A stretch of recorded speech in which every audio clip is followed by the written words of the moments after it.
Greetings and welcome to the 1-6 Scale Man proudly presents another episode of you know what it is. It is Comic Book Talk with Friends on a Monday. I'm your host, Leo Rockwell, for the 1-6 Scale Man YouTube channel.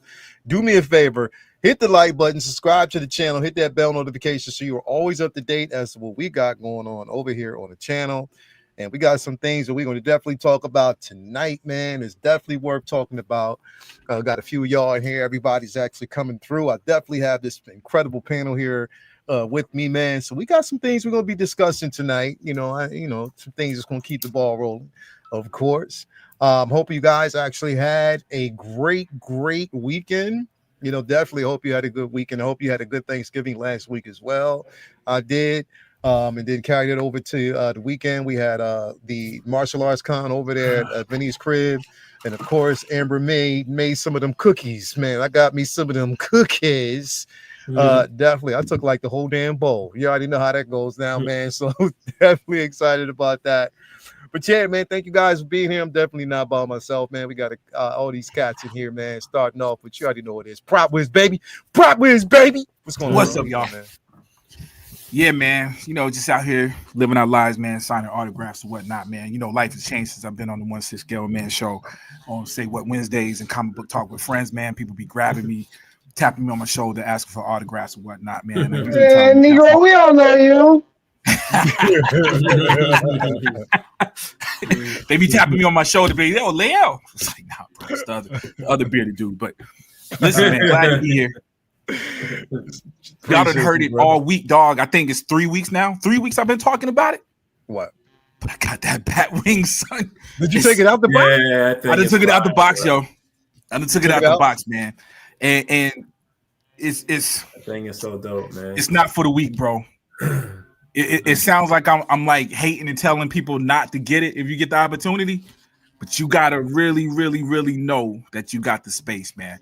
Yeah, because I'm gonna have to finagle some stuff to get this thing to fit comfortably. Around a little bit. Yeah. If you can't get it on the wall, it's like having a table in the middle. You gotta make room. I will go ahead and send that Enterprise down here. See, I believe him because there's very minimal shadow on his eyes right now, so I can see his eyes. Bro, you see, I've been messing with the lights the whole time, dog. I don't know what's going on, son. Bro, you gotta make room and send that Enterprise down. So you just gotta move spawn. Up, bro. Dude, is this spawn? Y'all been moving lights around. It is too bright, man. See, boom. I was already self-conscious about it, man. I was self-conscious. I was like, well, maybe it don't look that bad. But shadow is gone. You can see my eyes, bro. Yeah, bro. You know people. We'll figure it out. Let me be here, though, y'all. The unmatched Batman right now, though. Yeah. Bruce Wayne lighting. Bruce Wayne. Unlock the new skin. It might be the Atlanta hat, dog. You need to put my darker hat on. Yeah, darker hat. Come out of that. Yeah. There you go. Just a little bit. Yeah, man. We get there. They're gonna definitely call you out on it. You already know, man. Yeah. You definitely already know. Glad to be here, y'all. Looking forward to talking to some shows, man. Just caught up with it with the family, bro. And what a beautiful show. Bro, you know what? I want to bring that up in just a few seconds, bro. Right. Once we get started, because I want to bring that up for a particular reason, because I want to remind people of something. So we'll get there in just a second. But definitely, man, appreciate you being here as always. Next up, we got the the man of the Killer Green as always, man. What's going on with you, brother? What is going on? How are we doing out there in the chat? Hello. Hope you guys are having a wonderful Monday. Today was somewhat busy, but I'm glad to have gotten through it. And on to more days through the week, man. We're fastly here approaching the second part of the holiday season. So really happy to be here with you guys and talk some comics. It's going to be a really interesting month on the Marvel side of things. So really excited to talk about comics and also some TV shows. Some big TV shows dropped over the last week. So, man, I'm just ready to chat with you guys. Hell yeah, man. We're going to definitely get into that in just a few moments, man. Brother, thank you for being here. Next up, you already know who it is, man. We got Vin Dog in the building. What's going on, brother? Man, what a crazy busy week and weekend. We had Stranger Things drop right before Thanksgiving, which that just made everything so much more hectic because I was trying to hurry up to watch that before I spent time with family because I needed to be somebody talking about it. So we were binging that Wednesday night and into Thursday morning.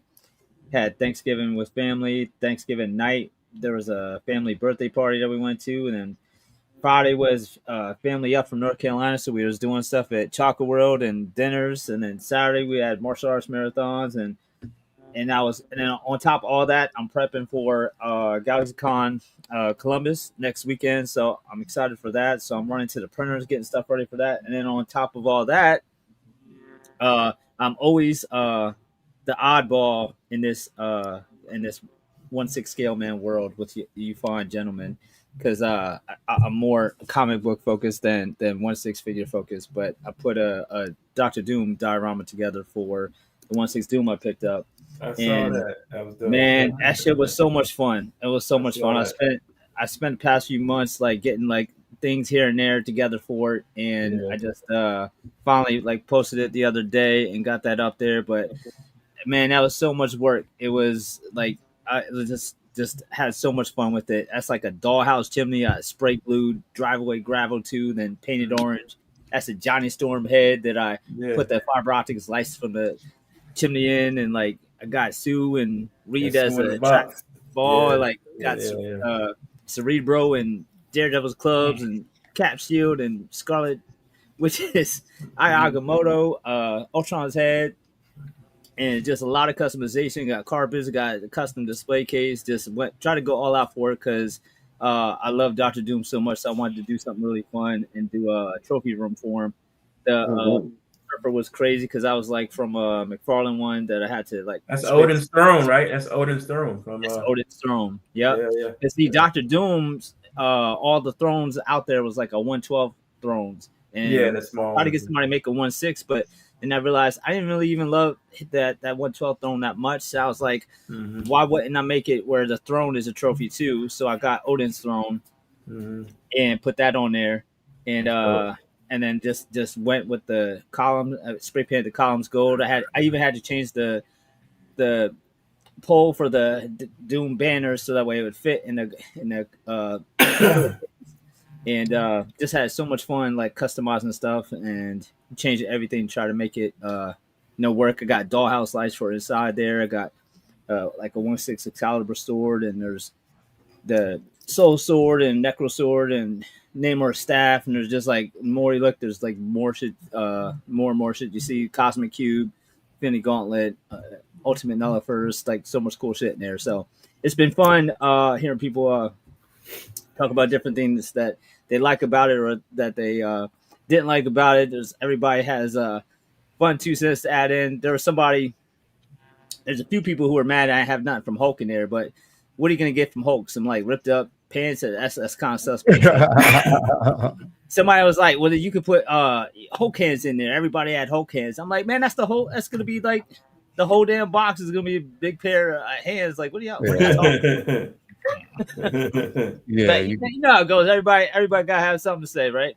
Yeah. welcome to the 1/6 scale world, bro. That's how it is. That's how it is, bro. I learned Welcome. quick. I was just like, yeah, just let them, yeah, man. Let But- them yap, Let him bro. talk. I Let just them do talk. it. Most part- You got For it. the most Let part, them it's talk, supposed to bro. love, so I appreciate It's so all that. easy for everybody to tell you what you should do. What's your Exactly. shit? What's your shit?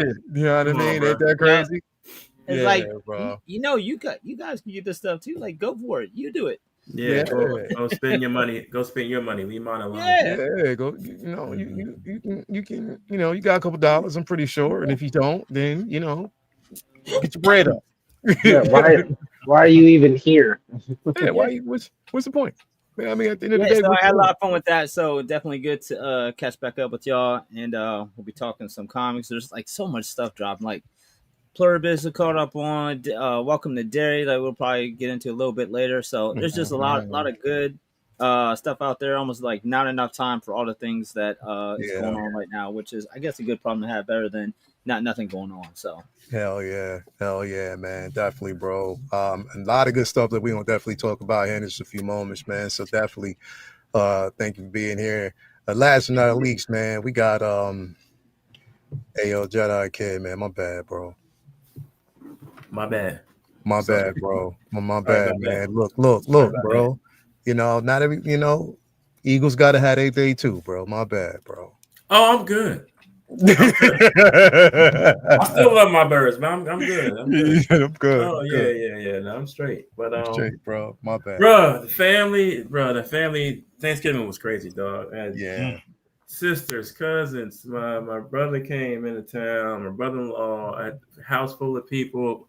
But I loved it though, man. It was nice, bro. Having time with family, watching movies and shit. It was. Word. I love the holidays, though. I love Thanksgiving. I Hell love yeah, Christmas. bro. Yeah. You know what I mean? And then I got to finally get in my 1/12 scale 3D printed Sky Striker. All you G.I. Joe's fans. I saw you painting yourself too, huh? Yeah, bro. I'm waiting for my decals to come in, bro. I feel like a kid, dog. I Wow. was fortunate enough to have it as a child, bro. This thing, and it got weight to it too, bro. I love it. That's Yo, me and Leo was just talking about the toys we couldn't afford. Bro, that was one of them, man. Couldn't listen. The Sky Striker got the Tomahawk over there, the Skyhawk over there, bro. Yeah. Like this is the 1/6 hobby. I love it. That's my first love. But G.I. Joe, shit, man, you can't tell me shit. Everybody wanted them, dog, and I couldn't get the big things like I wanted to as a kid. I had to get the kids, you couldn't, bro. You know what I mean? Like I was bad, bro. I would go to James Way or Dry Goods and steal them too. If I couldn't get them, you know what I mean?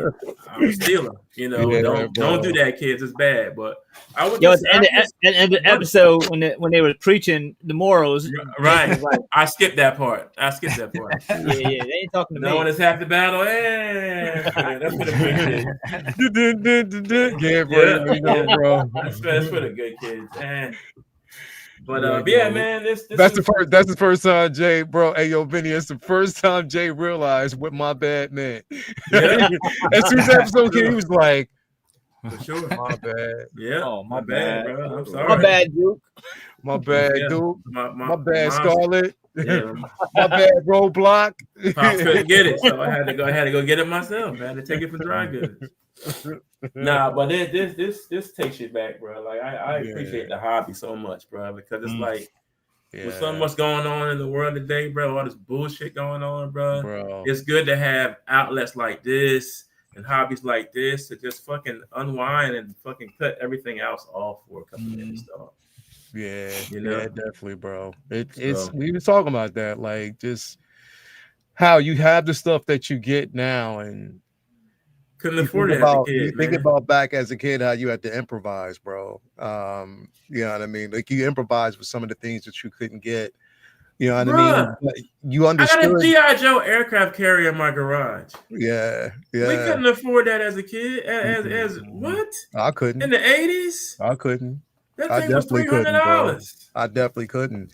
But I think that our era taught us how to mainly appreciate. We appreciate shit more. We appreciated what we got when we got it because we understood what our parents had to go through. Yeah. Yep. I think, and that's why I cherish those moments, bro, because nowadays kids now get anything they want. Everything. And because of that, there's no life lessons to learn at that particular point. Right. And then sometimes, again, the easy way of getting it, they come up thinking that they should have everything easy. Right. And they make stupid ass decisions in the process, bro. So we basically learned how to improvise and create. That basically expanded my imagination. It taught me how to create crafts, all that stuff, bro. You know what I mean? Also taught us how to take care of our shit. Because in my house, care of our shit, bro. You got That's how I raised mine the old school way, bro. If you got a big gift on Christmas and you still had it well taken care of by the next Christmas. That is what made you able to get something the next Christmas. So like every big gift I ever got was like, let's see how you take care of it. We'll see how next Christmas goes. And that is why, and Leo knows, my living room, I got Genesis and Sega CD. Like that shit is all working because, man, it wasn't no eating and playing video games. It wasn't no throwing a controller. It was everything was taken care of. Like, man, when my birthday comes around, I don't want to hear shit. I want to hear, all right, I can't say shit. You take everything looks perfect. Everything you took care of it.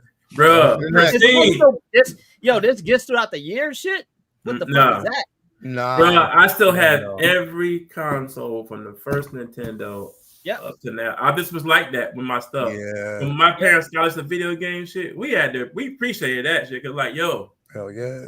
they might not have it down the block, but at least my mom and dad got me a Nintendo or I got the Sega. Or, every year I got something. Even I don't know how the hell I kept up with all them systems, bro. But I have them all here in the house, Bro. because Listen, it made me appreciate shit more, you man. appreciate it, bro. Listen, I had ColecoVision. I had a Oh man, they don't know about that. They don't know about that. Motherfuckers don't know about ColecoVision. That's that real bro. shit, that TurboGrafx 16. Yeah, ColecoVision, bro. I had Atari. Man. Yeah, you know what I mean? I had the Dolphin. I had the Genesis. Definitely the Genesis, the Dreamcast, PlayStation 1, 2, 3. You know what I mean? And I still have them. Even even though some of them, the systems, especially right now with the specs, the ColecoVision doesn't work. Mine doesn't work anymore. It did work up to a certain point, but now it just doesn't. But I still no power or nothing. Bro, my cousin came down here and was like, wait a minute, hold up. He said, you got to, nah, he was like, yo, not even that. He was like, bro, you have one of the only custom PlayStation 4s that had the Darth Vader mask on the side of it, bro. Like it was a special edition. Oh, yeah. Yeah. I have it right here still. And I was like, I will never give that up, bro. No, never. I will never give that up because again, and it still works. It's still gold. I can hook it up and I'm still good to go. But that's because we cherish the shit that we got, bro. Half these people out there don't start to understand it. So I try my best to raise my girls like that, though. Like, bro. That's my baby girl. Her whole room, she has every Barbie she still got. She still has all the little houses. Her whole it's set up around, I see this, he appreciates shit. You know what I'm saying? So at least I'm doing something right. You know what I'm saying? Because that's how I was raised, man. Like the stuff they bought us was hard for them to get us that kind of shit, especially if you have more than one kid. You know what I'm saying? Yeah, definitely, bro. Learn to appreciate it, man. That's how I be, man. So you got to learn to appreciate the shit that you get because you never know. Like that's what I'm saying, bro. You never fucking know. So hey, comic book collecting was a good training too. Hell yeah, bro. Good training. You keep them shits, bro. This is why half the shit that I got, I would always still like, even not just the figures, but my comics. My dad always, my pops used to always say, sleeve, keep that shit in the sleeve, and if you didn't have a sleeve, bag that shit up. Bag it up and keep it basically in pristine condition. You know what my pops used to do, bro? And it's just crazy. He taught me this. My dad used to he would get like any comics that I would get, he would get sheets of just regular cardboard paper and put it in between each and every page. Oh man, and makes the page stay straight up. Exactly. He would put it in between. Don't ever mess up in their page. Each and every page, right? He would then put it on a board and he would get saran wrap and wrap it around. He was like, before you get a sleeve, he said, I'm just showing you this. Because number one, because the pages aren't touching, it protects the page and it doesn't decolorize. And it shit worked. And I was doing that shit for the longest time before I started bagging and boarding my own shit, bro. But it was just keeping your shit in pristine condition. You know what I mean? So that's what I'm saying, bro. Like coming up the way we did, bro, it just made us appreciate life so much better, bro. Because you couldn't even go get bags. No bags.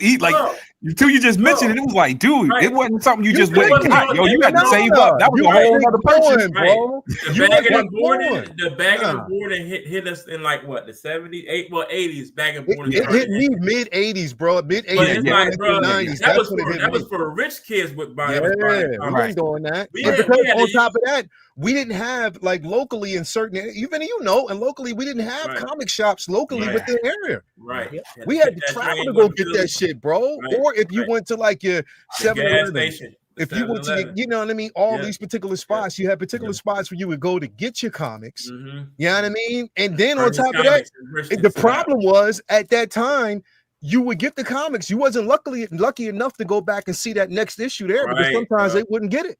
Right. So you would have to find somewhere else to go. You know what I mean? So again, bro, it's the appreciation, especially with comics, bro. It's the appreciation. At the same time, you be able to get comic books at the grocery store off the.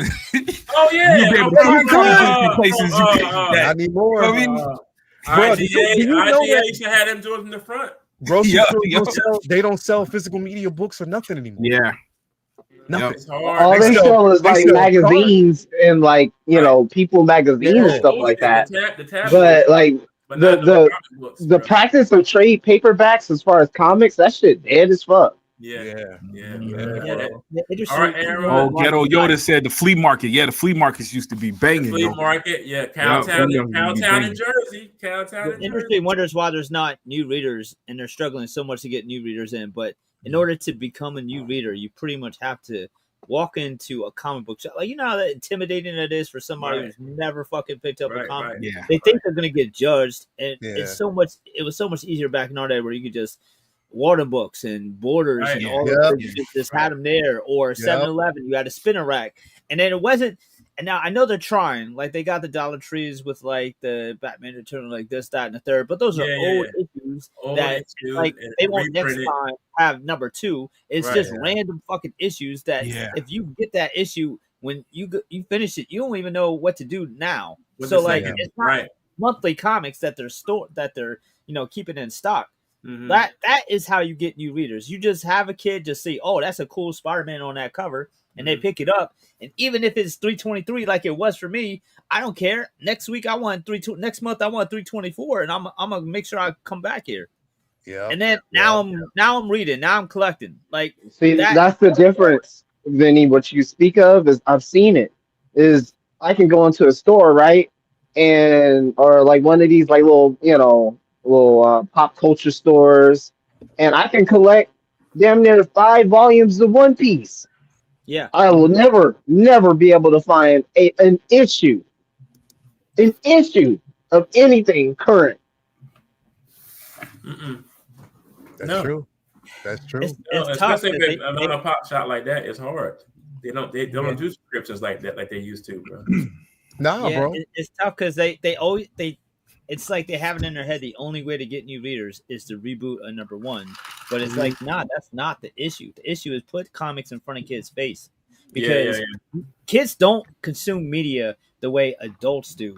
A kid will sit down in front of the TV. If you're watching Stranger Things, they'll walk in the room or whatever show you're watching and then just watch it. And then they'll figure it out as they go along. They're not like, oh, let me start back in season 1 and make sure I know all the details. No, they just will. If they're entertained, they're entertained. They don't give a fuck. When you get that, we're the perfect bro. Like, we didn't see the first episode out. Everybody didn't see the first episode of Knight Rider.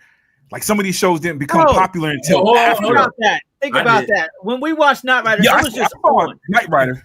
Yeah. On. I didn't see Yeah, Alpha yeah. though. First episode. Oh. We didn't hit episode 1, season 1 on Netflix, and then make sure we Yeah. finish Nope. everything. It was just Yeah, on. yeah. Yeah. No, it was just on TV. It was on TV, bro. Right. Bro, You had to we was wait until watching the following Indiana Jones the other day. We watched Yeah. Indiana Jones Temple of Doom, right? Oh, There's classic, a scene bro. when the elephant was hitting old girl on her back and ended up being Yeah, a snake and he jumped. Yeah. I was telling my son, I didn't even know Indiana Jones had a fear of snakes because I was too young. You know what I'm saying? Like, I probably saw the first one. 77, bro. I wasn't old enough to. Yeah. I wasn't born until 78. When you're young, You know what I right, mean? it's So just- it was like, dude. But son was like, well, you didn't go back and watch it? Nah, Right. bro. You go back and watch it. There's no way to get it. That's why it's so important. Put those comics in front of kids' face. Stop worrying about them worrying about, let me start at the beginning. Because for literally decades, that's how new readers jumped on. Kids in the 70s didn't really have access to Fantastic Four #1. They picked up issue 102 or whatever, and then they just started reading it. There wasn't back issues back then. You just started reading it like a magazine. Because when you read Time magazine, you're not like, hold up, I got to read the first issue at Time. It was meant to be consumed that month. So like, that's what they need to get back to. Put them in front of kids' face. Get them get monthly issues back in grocery stores and 7-Elevens, and bring back like even in bookstores, like I think all we got now is Books A Million and shit like that. They got graphic novels and shit like that. That's cool, but they need monthly issues like that. Books A Million and Barnes and Noble. Yeah, bro. They are That's what I'm the saying, bro. Like the difference, and Vinny, you bring up a point, because what it was for us, color pages were always interesting. So when you basically go to a grocery store, if you go to your local 7-Eleven, any local gas station that actually sold comics, what attracted and was the smartest option. It attracted kids looking at art. Art was attractive first for a kid because they saw the visual. It, at that point, you wanted to pick it up to see what was on the inside. Exactly. You learned how to read. They were, and that's what I'm saying. It was the advertisement of seeing these things there right in front of, because it was tangible at that point. Now it's not, because they're putting out and we're living in this fucking, and I'm sorry, we're living in this fucking digital world, bro, where a kid is more susceptible to picking up an iPad than they are a book. Like, that's the crazy part, is that they are more susceptible. They're actually picking up or a parent will spend all this money on an iPad and not even $5 or $6 on a comic book or even like a coloring book now. Like I said, because that's not a form of entertainment anymore. You know what I mean? Coloring books, that's the way it was. That's how I learned to draw. I learned to draw coloring first. Yep. And then after I colored, that's when I got into art at that particular point. You know what I mean? So it was because it's just like a workhorse. Art and communication for us. We would walk across the street over to our friend's house, have a conversation on porches. Now the digital world takes that away. It's the same thing for fucking comics, bro. Like now, I mean, again, physical media is definitely in danger. Motherfuckers aren't doing that shit anymore. Bro. You know what I mean? That's crazy. Now some parents will be like, no, you go and read a book. And I know some parents out there like Toya, she makes her kids read. Yes. I made my kids read. Yep. You know what It's I mean? like kind of an inbred industry right now. They only market to themselves within their own bubble. Like even Marvel. You ever notice there's not ads in Marvel comics anymore? It's just ads for other Marvel comics. Other books. Yeah. Like you're not bringing in outside revenue. You're just constant. You're preaching to the choir. You're not putting yourself. Used to have ads in the comics for like the Nintendo and the McDonald's, and it made it seem store. like it was a relevant piece of movie. Like, bro. It seems weird, but I think that actually like matters. Like that. I almost hate the state that we're in, bro, because it's like, bro, the era we had was the golden era of pretty much everything. Bro. I say, bro. Man. These kids will never had growing up without having a phone in your pocket. Yeah, bro. And it's such a big. I feel like we're lucky. Yeah, it's a big leap too. You know what I mean? Like, because our generation, there's always been complaints with every generation of something that felt like it was lost. Yeah. But this is a bigger jump, light years ahead of where you know what I'm saying? Right. Yeah. So, bro, you outside drinking from the water hose? That's almost a biohazard now. You know what I'm saying? Like, it's definitely a biohazard. You know what I'm saying? Like, fucking putting the rain outside and jumping on with your bike, jumping a ramp.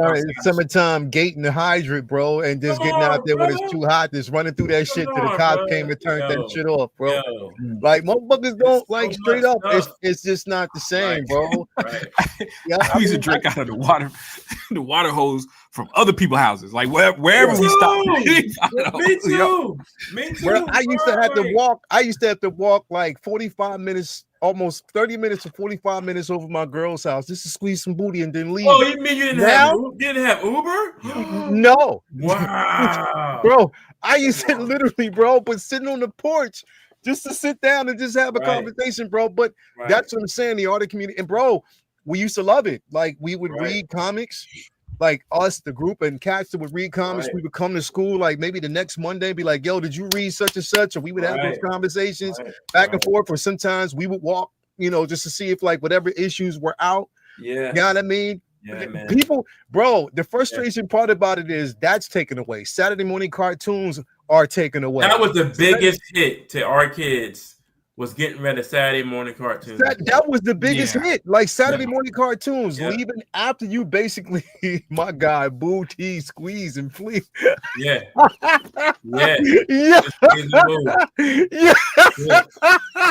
That's it. That's how you should do it.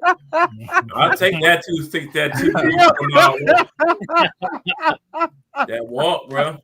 I knew Doc was going. But no, bro, that's what I'm saying. The biggest hit, being able to, bro, you're taking away. You are taking away that's what was taken away. That was an art form. Saturday morning cartoon. Bro, Yeah. After you get off school, yo, when I'm talking about doing Thundercats, week- G.I. Joe, He-Man. Bro, I'm Come on. running to the crib. I wasn't talking to trying to get nobody. home. I'm trying to get to the crib to catch the Right. latest Right. episode of Transformers, Right. He-Man, G.I. G.I. Joe, Joe, Thundercats, Thundercats, Silverhawks, Silverhawk, who was Galaxy Rangers, Bionic Six, Brave Galaxy Star, Rangers, Brave all Star, that. Battle Beyond the Star. I mean, Right. Battle of the Planets. Robotech. Brave Star was a Brave Star. Brave Star was the shit. You don't remember that? Bro, Brave Star Brave was dope. Star. All of these, Brave bro, Star was like shit. straight, Yeah, bro, yeah, come on, yeah, man, yeah, like straight up, like Yeah. that was, you know what I mean? That was our childhood, but Running that was home that, at 2:30. Running home at 2.5 to the miles. crib, to the crib, To the crib. to the dog. crib. Yep. You girl be like, you gonna call me later?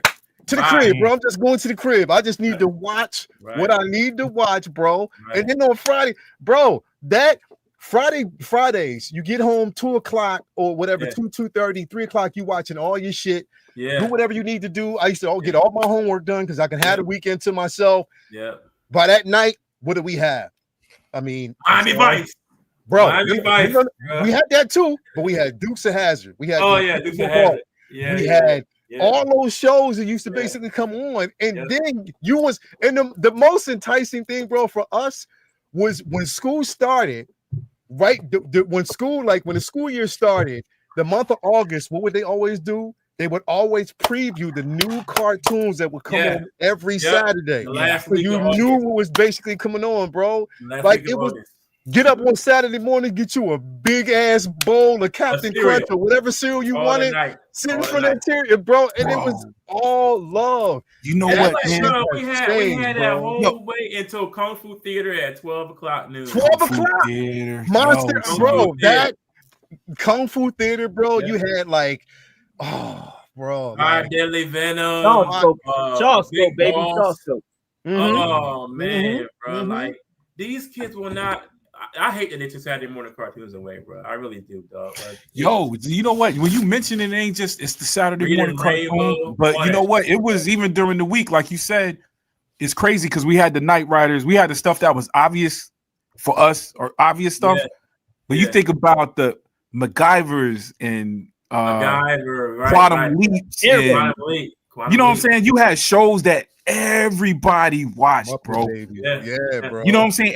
My grandmother. Remember, did y'all watch when dinosaurs came on with the little baby? Oh, Yeah, yeah. My grandmother used to call me from Georgia. We was in North Carolina at the time. You know what I'm saying? Yeah, Like it bro. felt like everybody in the world was watching these, but it was a time that, like, even the Saturday morning, but even during the week, it was like a time when you were going to be with your Bro. family. At this time, Yeah. this was Bro, something what- you were going to be experiencing with Bro, your I family. remember, yo, And when you What went was to it? What school, was the show? What was the puppet show that started it all, though, bro? Fraggle Before the Muppets. Fraggle Rock. No, Fraggle Oh, Rock, Fraggle but Rock in between. But was I'm talking second, about was after. before Dinosaur. Yeah, Fraggle Rock and Was all that. after. We know about that. Oh, Yeah, But I'm after. talking about Alf, bro. yeah, Oh, Alf. Alf was Alf the was show. it. It Alf was was it, yo. Alf was it. For Well, I don't think people realize how came down big- to all that too, though. Alf was after the Muppets and Fraggle Rock, though. No, it was. No, but you what talking I'm about in saying, terms of I'm talking about in Oh, terms of syndication, prime yeah. time television, Oh, syndicated. yeah. That was Yeah, before yeah. dinosaurs and all that. You know what I mean? To Yeah, Prop's yeah, yeah. point, Yeah. the world was smaller then. Yeah. Like, Yeah, that's right. even if you didn't watch Alf or Fraggle Rock or Knight Rider, you knew Yeah. about those shows. If somebody was talking Yeah. about them, it was at least on your radar. You knew about them, even You if knew you weren't about 'em. watching those shows. Mhm. Yeah. There was only so many channels, and everybody knew all the things. Yeah. Now Yeah. something could be $1 billion industry that you never even fucking heard of. Never 'cause heard it's of. its own bubble Right. in the right, internet over here. right. And then vice That's versa. true. They might not have heard over this person who has like 10 billion followers and sells out stadiums because there's so many niche pockets. Everybody's doing their own thing. And there's not like, everybody knows this thing that's hot. Like, even Right. if That's true. they're not into it, That's like true. there wasn't any mega stars that Yeah. everyone yeah. didn't at least know. Yeah. Right. That's not true anymore. You're right. Right. You're right. Yeah, everything. right. That's the and that's the sad part. That's the Yeah. sad part, bro. That's where we fell off, dog. Like, yo, the whole Saturday morning thing, bro. I wish my kids could experience that, dog. Bro, Like, it was the Bro. best experience, bro. Man, I wish I 18. could have experienced that. 18, oh bro. my god, bro. Like, bro. That stuff, A-Team. even the Wonder Woman, the fucking Bionic Woman, and damn Bionic Yeah, Man. all that, bro. Like All that, these kids are bro. missing so much, bro. Before the cell phone shit even hit, dog. Like it was just Yo, hey, what Man, was we the had book it when the good, kid used to dog. turn into a car? Turbo Team. Turbo Team, Turbo bro. Team, Come baby. on, Team, bro. Turbo Team. My Turbo man to get Team, high, bro. like, oh my god, I'm turning into Turbo. Bro, Hey, all the remember- intros were dope, man. Yeah, That's what we're missing too. Like all the Yeah. intros were dope. bro. son. I got one for y'all. Pole position. oh yeah. Oh, That Remember No, he used to bro, hit the man it with the was flag? Japanese Remember he animated. used to hit him and he would fly? No, Yes, the TV show Pole Position. Oh, the TV show With the Okay. brother and sister that had I the don't think I've car. seen that one. Yeah. yeah. I remember yeah. that. I remember that. I remember that. I remember it. I Yo, bro, remember it. it was Japanese animated. They Yep. had I two remember cars it. that were like fucking two Knight Rider cars, kind of Yep. stuff. But they could transform into shit. They were Uh-huh. brother and sister. I remember it. Yo, the song for that, the song for Yeah. that show was off the. Intros Hey, yo. were crazy, bro. I got something else for you. Manimal, bro.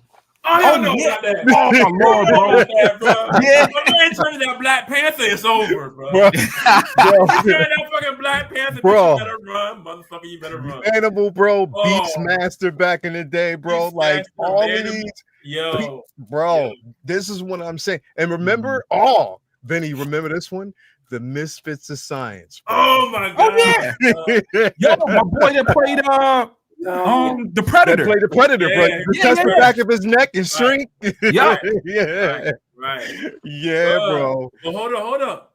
Street Hawk, Yeah. Oh, yeah. dude, that's a rarity, right? the Motorcycle Knight Rider, bro. Yeah, Street bro. Hawk. Or what was the motorcycle helicopter? Airwolf. Airwolf, son. Airwolf. Airwolf. Everybody bro. saw Air. Yeah. Airwolf There might be was some Knight people that Rider. didn't see Street Hawk, but everybody saw it. Airwolf was. Street Hawk was out there like fucking Bruh. Airwolf though, bro. Everybody. What? when Nobody would Airwolf only have was- one season. It was Airwolf had more than one with- season. Airwolf yeah, Street Hawk was only with one Dan season. Michael Vincent, bro. Yep. That was my dude, bro. Yeah. Like straight Yeah, up Michael. Yep. everything, bro. Bro, man. These kids don't have, bro. They don't have shit, dog. They don't have nothing right now, bro. I feel bad that they don't have the experiences that we had. That My helped baby girl. us. Thank you for being here, baby. Oh. That's my baby girl. What's going on, these? Bro, the Yeah. experience that we had as kids, bro. I feel bad that yeah. damn, bro. Like this helped. These experiences help mold us. It molded us, bro. now, It you made know us what? who we are, bro. You know what, though? Our life experiences, those shows help keep us Yeah. in line. We was coming home to watch them. But I will say, doing dumb shit. We was coming home to watch these shows, bro. Like That you was know what I it. mean? hey, That was it. my son had Ben 10. Ben 10 wasn't no punk, yo. I felt like he was up there with. I It missed felt that, like bro. it on the surface, but when you watch it, I was never too old. watched no, it. yeah. I was watching it with too him. old. I was watching it with him, but it had it had what our cartoons had. Ben 10 was dope. It had what and the animation was on point. It had the 80s style I've storyline. never watched The it. only thing with Ben 10, Never did. I never knew. I had the boy. So the only thing Yeah. with Ben 10, Ooh, too many Mr. aliens. Lawrence, hell yeah, Centurions and the Centurions, baby. Visionaries, Oh, bro. come on, Yeah, Yo, Centurions was big, son. bro. The biggest action Centurions figures? and the Visionaries, bro. Yeah, they were big. Them They were figures, big. they were 6-scale figures, bro. Yeah, they was this scale. They Oh, was- When you had yeah. to get vegetables, They came with the bro. Oh my god! But And the Visionaries, was they had the- fire, bro. They had the 3D magic. joint that was on it. Yeah, the lion and the yeah, hawk, bro. Yeah. It was a post-apocalyptic Oh future my where god! all the bro. machines had went down, and they had the military had to rely on fucking magic. So they had Bro. Merlin come back to life, and I forget the evil. Bruh, damn. Had we- the little holograms on their chest. Oh, yeah, bro. shit. The holograms will come out the John's chest. Yes, Centurions, bro. The Centurion was all tech. The Visionaries, bro. I had almost every Yeah, Visionary, bro, yeah, that was. That was a short-lived show, but it was so fucking dope, bro. So was How about this, yo? Visionaries. My dad bought me the figures, the action figures. yeah, they were I fire. had never seen the cartoon. Bro, the No, cartoon was for dope. real? I had never seen the cartoon, The bro. cartoon Bro, go was on dope. Because I think, tonight. like you said, it came and went, man. But my Hey, dad yo. bought Go to Hey. all the YouTube figures tonight. for me. Go to The YouTube tonight. dopest- Got the whole series on there, dog. One of the dopest. Oh no, I was in cartoons Japan. that I was in Japan when it Bro. came Oh, out. man. That's I was one in of the Japan. That was dopest why I didn't see it. Yeah. cartoons that I wish they would actually bring. The only cartoon that I would say from that era that I would wish they would bring into live action that I thought was dope, and I had every car. Oh, Mask, Mask, bro. bro.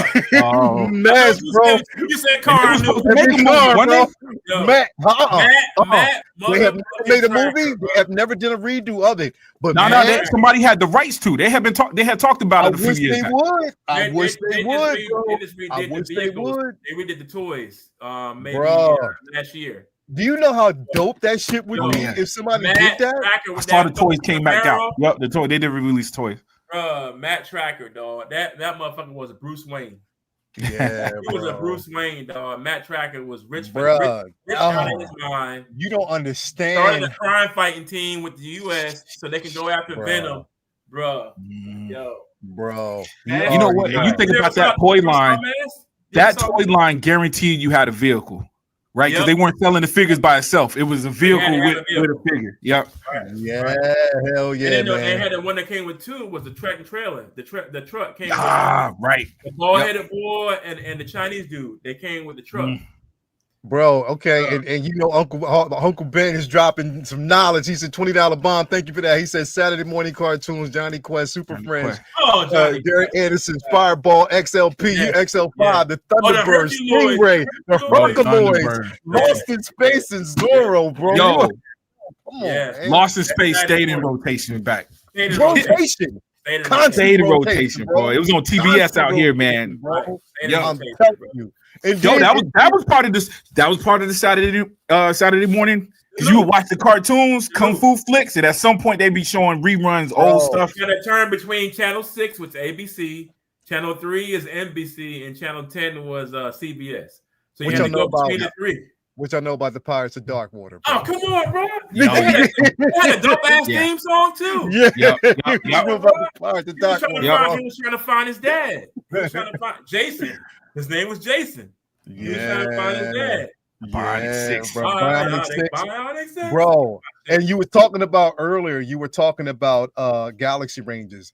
That Geese, shit was fire. Goose, bro, was the dopest because Goose was like He a was Clint Eastwood. yeah, he was the Clint Eastwood of the crew, He bro. was in space, bro. He was the Cool as Clint hell. Eastwood of the crew, bro. And he Yo. will pop your ass so quick with that damn 6-shooter laser gun or whatever it had. But Hell yeah, bro. Hell Galaxy yeah. Bro, Rangers. look, it wasn't supposed to be a reminiscence show. I'm sorry. It's my fault. It's my fault. My But- bad. No, it's not. Because the thing is, this is why we do what we do. Yep. This is why we collect. This is why we're so in love and enriched in pop culture. This is Right. why Era, we're in man. the because again, it's the era that actually made us. It is ingrained, embedded in our DNA Right.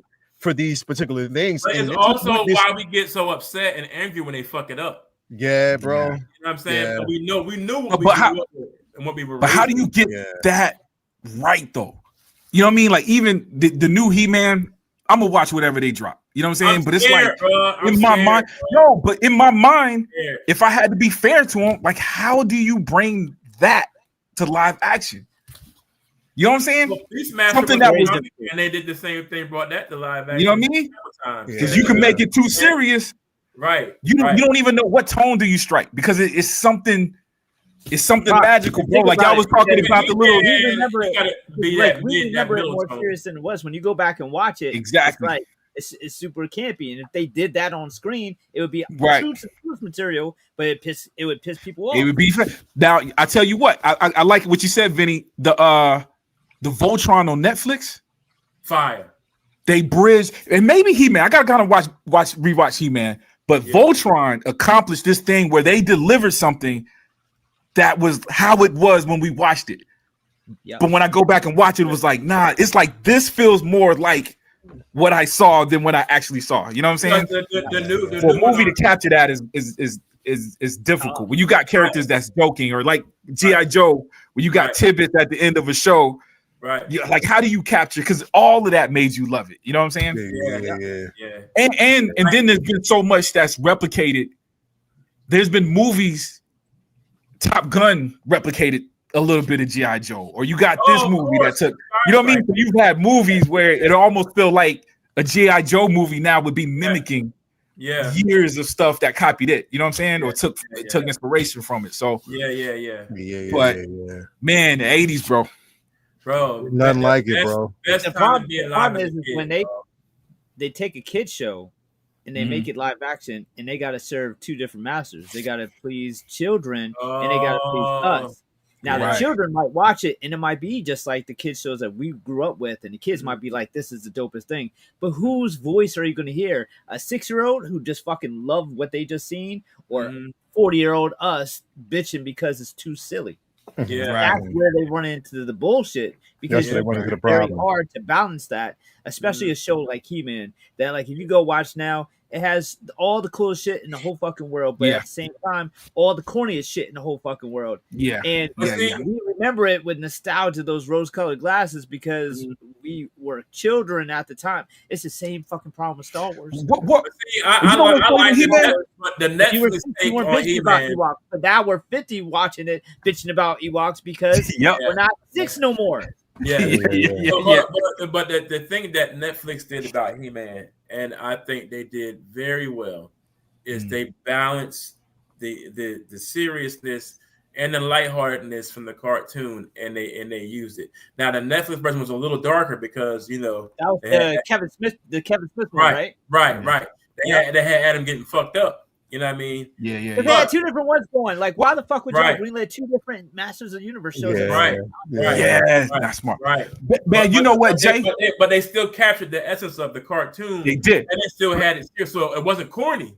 You feel me? It wasn't campy or corny. That's what I was like, oh, they could do this. They had Urkel getting busy. Exactly. Yeah, they did. Exactly. You know what? I liked it. But dig this, though. This is what I'm saying when you messing with or you touching, I ain't going to say mess with, touching someone's childhood. The sword being different was enough to make me like it a little less. You know what I'm saying? Because it was part of my memory. Like, don't change Kevin Smith. This outfit, even though there's a real reason to change. You know what I'm saying? Like, as an adult and as a storyteller, we're all storytellers.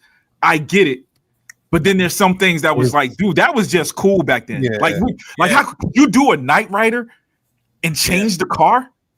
Oh yeah. Nah. You know what I'm saying? I know they tried to do it one time. It was like, but it was a Mustang. Well, they did it 3 times because the first one had the original David Hasselhoff when he came back. Kicked the fucking red bullshit. But it still didn't work. It was ass. Because the car you brought back the actor. The only thing that, and here's the thing, is because you're definitely serving. Yeah, but you're serving a new audience, and I get that. The only car that we can respectfully understand that they would actually change is, like, again, when we're talking about a live action Transformers, taking Bumblebee from a Beetle, which again to now Camaro. I can understand that because you need to have something that's a little bit more upscale in that preference. Right. But you know what I mean? Not everything has to change. Knight Rider's car does not have to fucking change. Hell no. Still keep that classic feel, bro, with that car because it served its purpose. Right. And I think it still does. So don't damn fucking change that. Bro. Do not see that car in person, bro. Yeah. Yo, I'll fucking turn into a 2-year-old, bro. Person, bro. Yep. Like, yo, the car I could drive that bitch right now and be totally happy. Oh yeah. Yeah. You know what, man? I will appreciate this too. Maybe not if we're not there, we're almost there. I think creatives now are starting to get it because you got a retro because they've been missing in general that's going on with records, with music. Right. So I think, not saying they there, you know what I'm saying, but they might be there. If not, they're almost there. Where I think they would understand this can't. You know what did it? Ghostbusters. Yeah, when they did it. It was kids. It was a lot there that some people might still scratch their heads, but to learn that, okay, we need to put the proton pack. The proton pack can't look too different than this one that you guys spent 40 years watching. Right. You know what I'm saying? Right. Yeah. A uniform. Just Let's not change the uniform. You can't. Right. That's what I'm saying. You can't change the DeLorean. You can't do You can't that. change the bro. DeLorean, bro. You can't. You No. can't do that, And then motherfuckers. Will call you the fuck out. why would you change the DeLorean when it can go fucking? It's a time machine. Right. It can be in Right. the era, so it doesn't matter. Right. Still the same. And the DeLorean. stainless steel body makes it ideal with handling time. You know, we make it make sense, baby. Right. That You can make know what sense. it is, bro. You It can know exist what in it different is. time periods. You can't change the DeLorean. It's a fucking time machine. Why would you Yeah. change the DeLorean? It makes no sense Nah, at you all. can't. You can't. You can't change that. Here we go. Now let's I'm sorry, y'all. because we didn't I'm went so down sorry, that y'all. way. Here we go. Let's do what we gotta 80s do. part two that had me messed up. So my Let's- bad. I'm let's- sorry. Let's Oh, jump man. in real quick before we get in. I'm gonna do with somebody else. And here's the thing. I gotta say this before I do this, right? Because I got a message on one of my videos. I dropped the video today for the Princess Leia Bausch figure, right? So I dropped the video for it, and somebody put up a comment, which I took away because I was like, I don't even want people to actually go at this dude because he sounded stupid. But he said, "Yo, I used to f with your show, right?" He said, "I used to watch your show. I used to watch it, but I stopped because the 4 minutes." He said the 4 to 5 minutes of plugs in the very beginning. Now it makes me realize why I stopped watching. I was like, "Thank you." Plugs. Thank you very much. So I hope the same person is watching now because I'm about to do that plug that you definitely didn't want me to do, right? I'm gonna do it because you will never dictate what I do on this show. If you don't like it, you never have to watch. Again, holiday initiatives right now, Project Pay It Forward. You already know what it is, man. Definitely is for the holiday season. Any super chats, and thank you very much, Uncle Ben, for the $20 bomb. That is going to go definitely towards making sure kids can have gifts and everything that they need for the holiday season. Again, it is our right to basically pay it forward. It's basically in our purpose to pay it forward because of all the things that we just talked about that we didn't have as a childhood. Now we can actually apply that to now and pay it forward to those that might be going through the same thing that we went through. So again, all super chats, everything that we get goes towards making sure the kids can have gifts for the holiday season. And again, if you don't do it here, go out to your local, again, Salvation Army, Goodwills, your schools, all these different places, and you want to donate, man, because it's definitely worth doing so and showing people out there that, again, in this particular community, we do care for families and we are big here. So definitely thank you very much for all your donations and everything that you actually do. Now, I want to give a shout out to the places, of course, that we plug each and every week. Sorry for the person who says that you don't like it. You ain't got to watch, mother. Anyway, thank you very much. You know what time it is.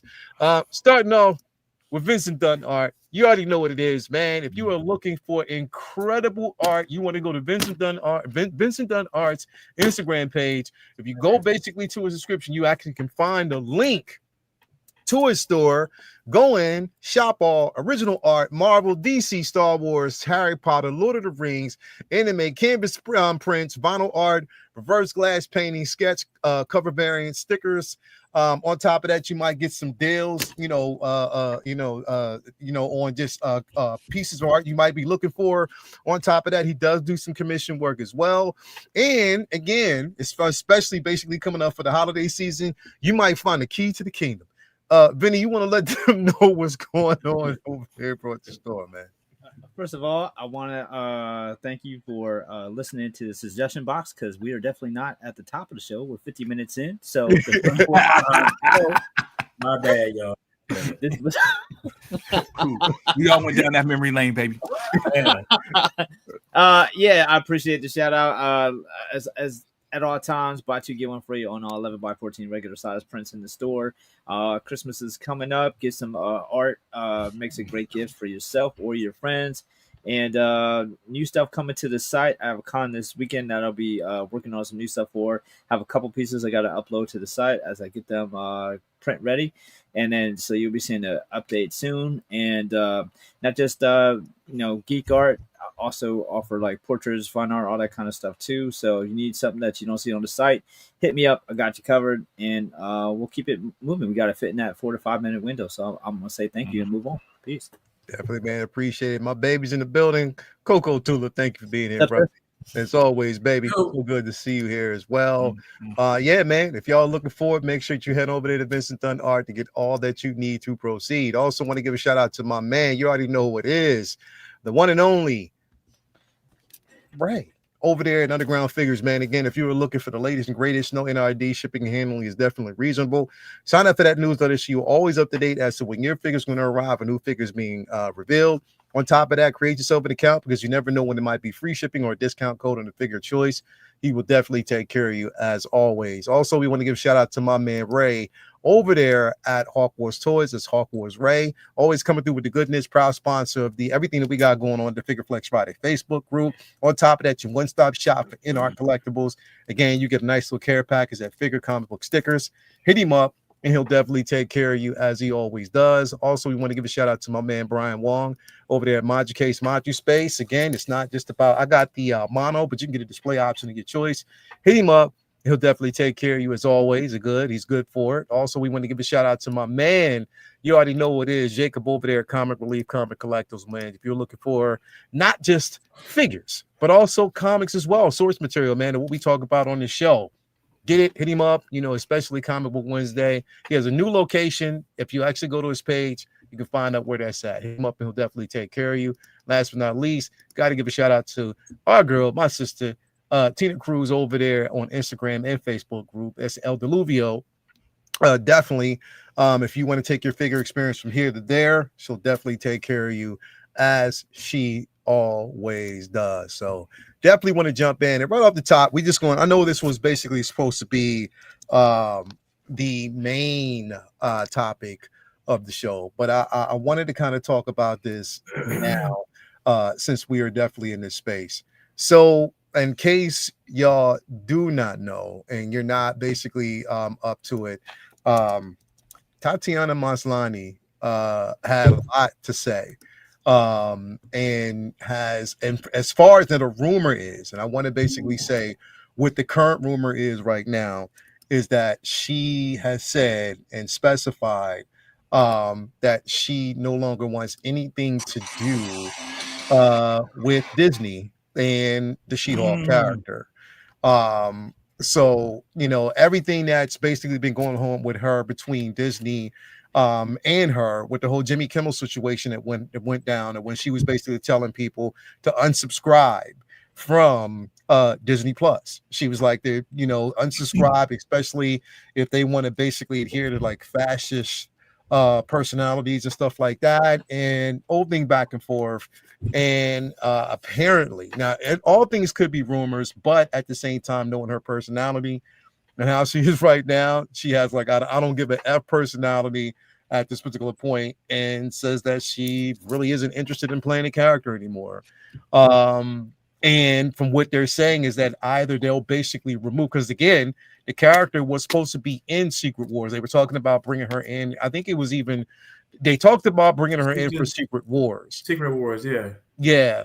But now the talk is either they'll remove the character in general or they'll recast. Let's recast. So, don't get rid of the She-Hulk. Don't get rid of She-Hulk. I think that they should definitely, in my opinion, recast. I'm hoping that they will recast because she's definitely quintessential to the story. Yeah, but again, we know this is what's out there, what's being talked about. I don't know. I mean, I listen, stand on your morals if it's something that you basically believe in. Yeah. But at the same time, I hate to say this. I don't. Here's the thing, because I look at it from two standpoints. But it seems like she was a problem when she came in. Yeah, because she was already yelling about shit from the gate. And I think that what even elevated the problem of her personality and what she thought. Yeah. And here's the thing, bro, because stand on your morals, and I basically support that. But there's ways to do it. But there's ways that you have to do it a certain way. But the problem is even how her personality got even heightened is how the show was written. Yeah, they fucked it up. They fucked the show itself.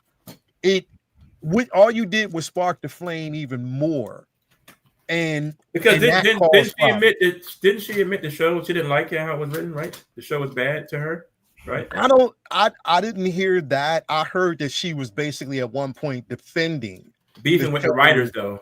Yeah, what I mean. Yeah. So I'm not really sure, but we hear the news that she's saying she's not interested in playing the character anymore, and the possibility that they might even recast.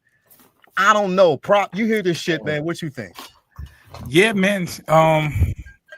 It's crazy, dog, because I gotta imagine the show not doing well makes it easy to say she's not coming back. Yeah. You know what I'm saying?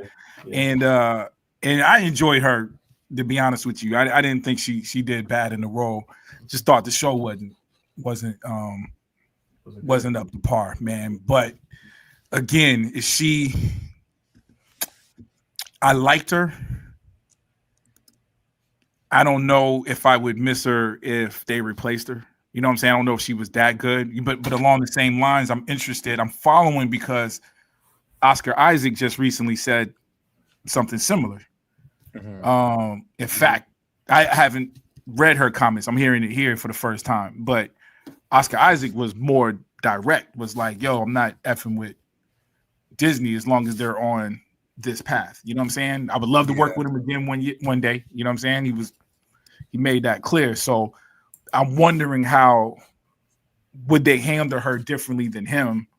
And, you know, with the success of this show or lack of success of this show, I don't know that Moon Knight was terribly successful either. I personally liked it, but it came and went. You know what I'm saying? I didn't hear nothing positive or negative, and it was some weird ass episodes too, if I remember correctly. Some of them last couple of episodes was weird. But he's a bigger actor, you know what I'm saying? And somebody that holds a little bit of weight, somebody you probably do want to attach to your movies or shows. So I'm kind of just sitting back, just seeing how they react, man. But on the surface with her, dude, it sucks. Just me being a completionist, I'd rather see the same person stick with the role if they can. You know what I'm saying? But if she steps aside and golly, bro, I ain't even gonna lie, man. You started with me, bro. I'm conflicted, man, because I stand what some of these people are saying. I'm backing them, so I kind of feel. I feel here's the thing, bro. Here's the thing. Everything that she basically said in that particular space, I agree with, right? So I agree with standing on your morals, but there's a way that you have to do it, because here's the thing, bro. You're not even being looked at. It's not. I'm looking at this beyond her She-Hulk performances or what she basically does for Disney. I'm looking at the precedents that you actually set, like the personality traits and how you basically conduct yourself with this particular company. If there are other companies looking at it, if they would say, I don't know, could that be a risk? You know what I mean? So there's certain ways that you have to really conduct. You don't have to shut your mouth. I'm not telling you to shut your mouth. There's ways that you can say certain things and stand up for what you basically believe in. I'm all for that. But if a show that has already tanked, I mean, listen, I told you I went back and watched it. There were certain aspects of it that I enjoyed. I enjoy her as She-Hulk. And I like the She-Hulk character. Of course, I have the comics, bro. I'm a She-Hulk collector. But the problem was, it was the shadow cast on the show based on the simple fact that they used the show to respond to the toxicity of social media. And that became a running trope throughout the entire show. The whole show. Which gave more cannon fodder at that point. Right. You know what I mean? And which the comic book, there was a part of the comic book I remember it doing that for its time. You know what I'm saying? Different, but the same idea. I can see where they were taking. This is the modern version of that. Yeah, like she's always been that character that breaks the fourth wall. So we know that. You know what I mean? She's always been that type of character. But for your first entry into a cinematic space, there's ways that you have to do that, because you have to make the character likable, because then people would want to see it back. From your first goal, if you're attacking a certain demographic or a certain set, it doesn't set precedent. And then knowing that you're going to need this character moving forward in an IP makes it even worse. So I heard somebody say something like, yo, it's so much that if they recast the character, a lot of people who probably didn't watch the show won't even know who played it in the first place. True. Possibly. They're not even going to really know or recognize or even care at that particular point. You know what I mean? If you Because it wasn't the backlash, it was a lack of viewership. That's a good point. Lack of viewership. You know what I'm saying? So a lot of people, they're not going to really look at it and care what you're doing at that point. You know what I mean? So it just depends on how you do it. Delightful Bloomer. What's your thoughts? But before I ask you your thoughts, man, real quick, Figure Crap with the $9.99 super chat. He said some feet jokes from my dude. Leo's favorite film was Happy Feet. His favorite ninjas were the Foot Clan. My man never gives up. He is never defeated. Thanks for giving back my brother. Wow. All the foot jokes. That sounds like some shit Vinny would do. Delightful Bloomer, man. Well learned. Bro, what's your thoughts, man? I think most of the stuff wasn't going to matter until she showed up in the film either way. And since that hasn't happened yet, they can do whatever they please at this point. If they want to recast, trying to, mend the bridge, it's really up to Disney. Disney's all the cart there, or Marvel, really. So I'm in the camp of like, I enjoyed aspects of the show, but it was just like every week I was like, give me something. I'm just like, no, okay, next week, give me something. No, next week, oh, it's not looking good. Give me something. Oh, we got a little something. But we gotta wait till next week. Man, it's just like that's how the show was. It just didn't do it. When your biggest moment is when you get a rap star to come and and that's your biggest viral moment from the show. That was a highlight. Right? There's a problem right there. Yeah. And you know how many? She looked good though, man. This picture, to man. The point where it's memed. Yeah, there it is. There it is. You know what I mean? Like infamous twerk. Now, lovers of anatomy, like myself, I'm something of a scientist myself. I would say that I enjoyed this scene for what it was, but once I pulled myself out of it, or one of my appendages out of it, then I was able to see that, hey, listen, this is not really that much value here. So yeah. But you know what, y'all? Wouldn't it be something? I think when I was watching those shows, Marvel shows at that time, I didn't mind them being like, I didn't mind this one being what it was because Captain America and the Winter Soldier, Falcon and Winter Soldier was this thing, or Loki. Like those shows were so great. You know what I mean? Like I can tell you which ones were great, but I didn't mind the ones that were okay because I wanted something different. Like when we were talking about the DC world, I don't know why I brought that up with you like here, but when we talk about the DC world wanting to see other directors and other things, I felt like I was getting that with Marvel. And even though I wasn't in love with She-Hulk, I appreciated the fact that it was way different than everything else. Like I didn't feel like it had to be, if she was attacking men or attacking a certain group, didn't matter because we had this other show that was completely pro that group, in my opinion. You know what I'm saying? I don't know, dude. I feel bad about it. You know what I'm saying? Like I wish we lived in a place, or Marvel was in a place, or the world was in a place to receive it, where it's like you can do this thing. This can be a comedy. This can be dark. This can be a normal Marvel movie. And I felt like, dog, we just wasn't ready for that, man. Yeah, in response to you and X-Men, because you guys, X-Men Supreme in the chat, you guys are kind of like hitting at the same points there. And honestly, like, all of this stuff would have been received better if Marvel was in a better place. Yeah. Right. You know? I don't think there was anything wrong with some of the moves that they made. You know, when you talk about them going after the trolls, I feel like execution could have been a little bit better there.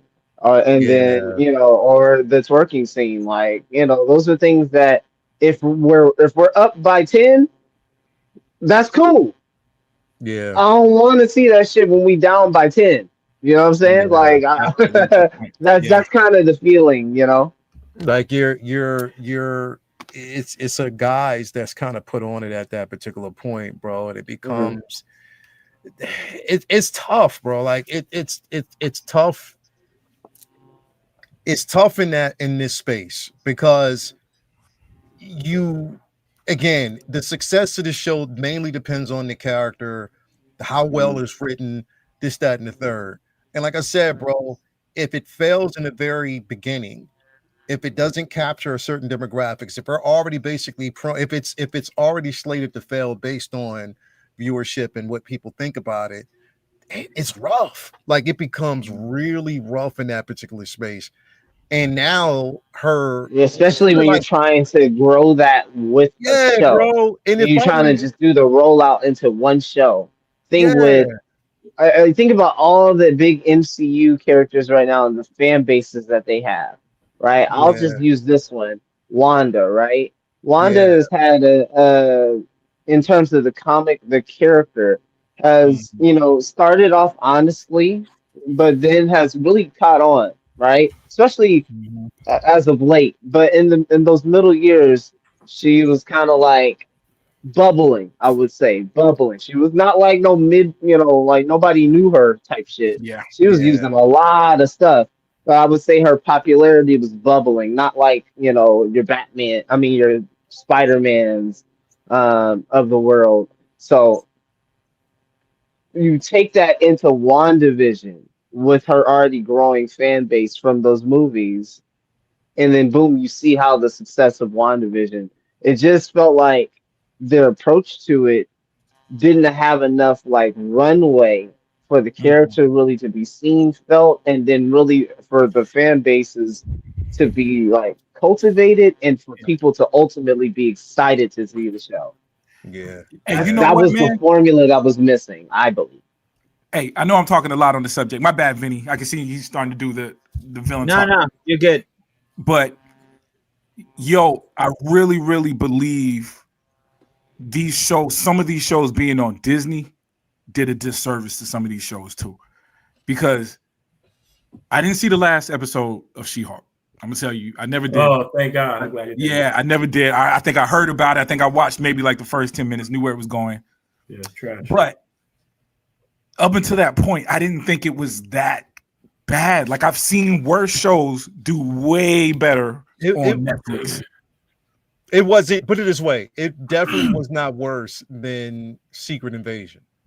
Right. Oh God, Secret Invasion. But do you feel me about Terrible. the channel? Like Disney is that's something you gotta buy. Like a lot more people have Netflix.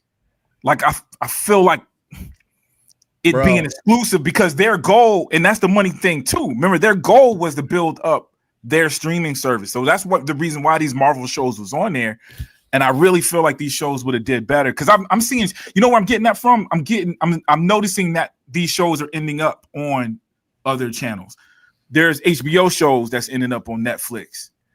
That seems that I'm seeing are in the top 10 that are doing way, way better on this streaming service that my grandmother, my mom, everybody I know have that. Whereas in Disney Plus, my sister is upstairs right now watching Ironheart because she ain't got Disney Plus. So she come over here and watches it. Oh, Well, see, word. the thing is, what's killing that, bro, and then I'm gonna get this to Vinny real quick. The reason why you're not going to see that, because definitely it's a Disney product or project. But on top of that, I stay in no business when I say the half-hour, 45-minute process is not going to work. That format is not working because it's hard to tell a story. Yeah, It's hard, and too them short. basically sticking to that Mhm. is what I think is dooming these franchises and these things from growing, because this is not, even the Dukes of Hazzard was longer than that. You know what I mean? We're talking about long shows back in the day, as opposed to this 30-minute to 45-minute format, and they still don't basically understand how that is dooming, because you're rushing everything. And if the writing isn't good within that particular space, it shows. It's like it shows. It's like a scar that I can actually see right in front of me. So they got to change that. But Benny, what's your thoughts on this, bro? Man, it's unfortunate that kind of like Bloomer said, that they're in collectively such a bad space that stuff like this is kind of like cultivated in this point in time because of the way that things are going for them. So it tends to be like a culture of stuff like this being more susceptible to happening. And I don't feel like maybe, and we talk about it all the time, so many actors and actresses in Hollywood maybe don't have the best people around them telling them, maybe let's revise that tweet before. Yeah. Because this is how you feel today, but how your mortgage payment feels in 2 years from now might feel a little different. And that's not the way everybody should always Sydney have. Sweeney, hit me up. But but that's the real world. Oscar Isaac is gonna be okay if he said "fuck you" to everybody right now. He is not in his shoes, and he didn't say cancel your subscriptions like this woman said. He said, I'm not terribly interested in working with Disney right now. I would like to work for a company that's not interested in fascism. That is entirely different than cancel your subscriptions. Fuck Disney, basically. Right. That is, man, saying I don't necessarily want to work with y'all right now because y'all fucking up is way different than boycott these people. That they tend to look poorly on that on your resume when you were telling people to boycott the place of business you're trying to get rehired. That's not exactly a good look for someone who doesn't have the star power to demand or have a no-brainer layup season 2 of a show, especially considering how poorly it did.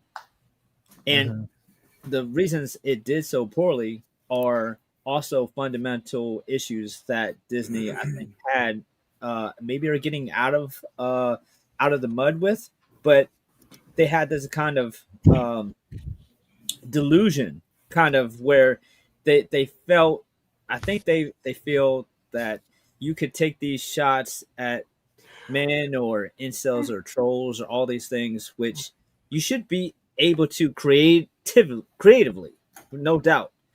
However, it's just like with her, it's like you're kind of biting the hand that feeds you, because obviously the point is to expand the diversity of the brand, get female viewers, get Asian viewers, get Black viewers, get Middle Eastern viewers, and that's all great.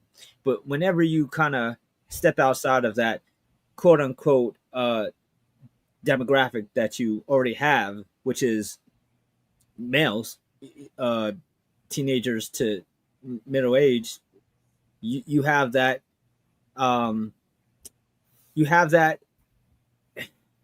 challenge ahead of you of keeping on brand and reaching for new audiences. And when you want to reach for a new audience at the expense of your core audience, that is very difficult, especially considering those other demographics have very vocal minorities that kind of are deceptively representing the outlook of those different cultures or sexes. Exactly. But when it comes to the dollar, that's not always there. And it's like, to me, it's like WNBA. Women shouldn't need any man to go to the game. So when women complain that men don't go to support WNBA games, it's like, y'all don't go. Right. So the women complaining that men are hating on She-Hulk and that's why it bombed, it's like, there is 150 million women in this country. If all of y'all were watching She-Hulk, it wouldn't matter if not a single one of us did. Right, it would have made it. So y'all aren't watching it. And so you don't. So you have to be careful saying, we don't need them. Let's make fun of them in the show. Let's have lines like, Hulk doesn't know what it's like to suppress anger because I have to act professional at work. Right. It's insane to me. That's It's the like bar scene. It's the bar it's scene. fucking Bruce Banner. Like, I get it. It's hard. Women can't be as emotional at work as a man. Like, that's true. But to tell that to Bruce fucking Banner is insane. It's insane. He's going to destroy your whole city when he walks out. It's like that is where you have like people just check out and like, fuck it. Because it's one thing to be pro woman, but to be anti man, now you're losing a whole bunch of your audience that you're hoping to keep watching your show. And it's like, you can be pro women without anti men, and that is what so many other shows that have done this did successfully. There wasn't Yeah.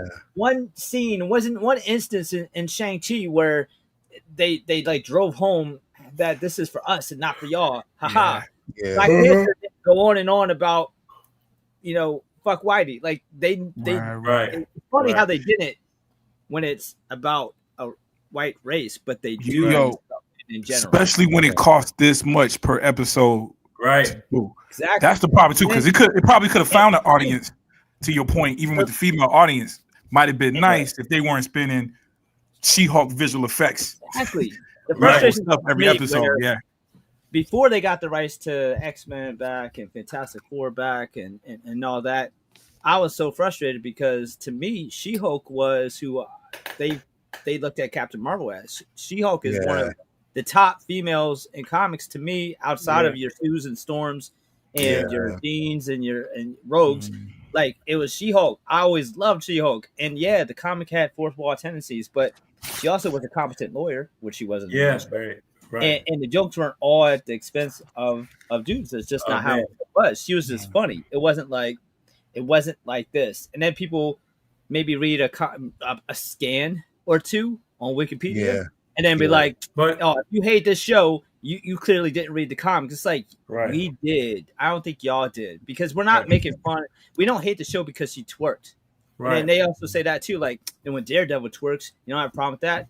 I don't really love Deadpool either. But it's like, if you had, like Bloomer said, if you had everything going for it, and then here's a joke, it's not a big deal. Like, if perfect example, how many of us really sit there and bitch and complain when Star-Lord was dancing at the end of Guardians of the Galaxy?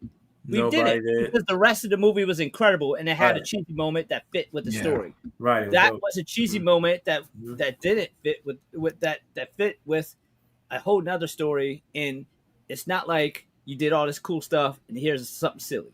Yeah. It was all silly and there was like nothing to sink your teeth into. There was no substance. She wasn't intelligent. We barely got any cool fights, and it was just court scenes wasn't that dope either. Really, Court It scenes And wasn't. that's the horrible. problem, bro. There were She-Hulk. no court scenes She's a because lawyer. she's a lawyer, but her Right. court And scenes were she left was up to everybody incompetent. else because she was Right. trying to find herself She was trying to find the herself. entire time. She was trying to And see, find herself I- through relationships So to me, and all of that. So to me, it's like, okay, recast her, that's fine, but the issue with her isn't Tatiana. Like, No. she's reading the lines on the page. I doubt she's in that writer's room changing shit like Edward Norton. It ain't her fault. Like, that show didn't bomb because of her, but she's also not doing herself any favors. Playing damage control is what she should be doing to try to get back in that role. Because at first, when she was saying some of the stuff before the Jimmy Kimmel stuff, I thought it was just like to keep us off the trail because She-Hulk is an important part to the first Secret Wars story. So it makes sense that she would be put back in there, especially when her show, just like many of the others, had so much to do with Hulk's running story through all the damn Marvel shows. Like, how are they going to bring back Scar without any further instance with She-Hulk? And maybe we should never see that again. That's fine. But it kind of leaves holes and gaps. She-Hulk is not a character I want them to just do away with because it didn't work on her show. Because you put She-Hulk without all the bullshit that her show brought, put her on in an Avengers movie where she's just being a Hulk, then that's easy money. Like that's easy money. If she would have She-Hulk character, if she would have handled things the way Oscar Isaac did, we wouldn't be talking about this because she would still be. Well, she could have said well, it in a some way of that it was still- more professional. She did the way Oscar Isaac handled it. He left himself an out. He left himself. He did. He It's did. still- And that's the difference between a seasoned well, vet. well, it was Right. just, Right. but it really was just well worded because Yeah. when you have someone as big as Oscar Isaac say what he said, in my opinion, was equivalent to what she said. Right. Right? It really But- was. He doesn't have to say. He doesn't have to say, boycott it. You know what I'm saying? Him saying, I don't want to be involved with them because of their fascist behavior. Right. Because, like Vinny was saying, her wasn't a good look for her, but fascism isn't a good look either. And he pointed out fascism way better than, But so the I mean, he was saying the same thing, it was just more elegant. It was more, The way he get it, the way he went against the machine is for those who ain't paying attention. Right. he went against the machine in a professional manner. He left Mhm. himself out so that way Disney couldn't cut him off by saying he didn't say, "Oh, you have all your Disney accounts." You know what I'm But saying? the show had been good. When you were First show telling had been people- good. Right. I don't think it would have mattered. When you're are telling people, you tell your employer, fuck you. that's the thing. There's You're gonna one get thing cut. to have a conversation with your employer behind the scenes Right. and air out your Right. grievances. There's Right. one thing to basically even say in public, hey, I don't like the way things were definitely handled. Exactly. And for me, Right. I would have did it a totally different Right. way. So for Right. right now, I'm just not in a space to want to work with the company at the moment Yes. until things are aired out. There's one way to basically say that. But when you are telling people To get rid of Disney Plus? unsubscribe from Yeah. Disney Plus, that is the hand that was feeding you. Right. And on top of that, regardless of what we're talking about right now, your show is still running. It is still available to stream, as far as Still on I know. Netflix. I mean, still on Netflix. I mean, on Disney Plus. Yeah. So that's what I'm saying. Like, technically, they have a right to your license, your likeness still. You know what I mean? It's still basically there. So I'm just saying, look, regardless of how you feel, because even the writing of the show, okay, look, her as She-Hulk was not the problem. Tatiana Maslany is an incredible actress. She brought so much element to the character. I love the design of the She-Hulk character. The problem was how the execution played into that, because again, we didn't see her in most cases as a lawyer winning any cases. We didn't see that, right? We saw her either going to a retreat or I was told Ally McBeal, and I got nothing. I got Ally and no McBeal at all. So that's my point. Like, that's They what we were literally told. said Ally McBeal, But by the way. Exactly. And they muted that, and they left her cases up to everybody else that was part. And that's the thing.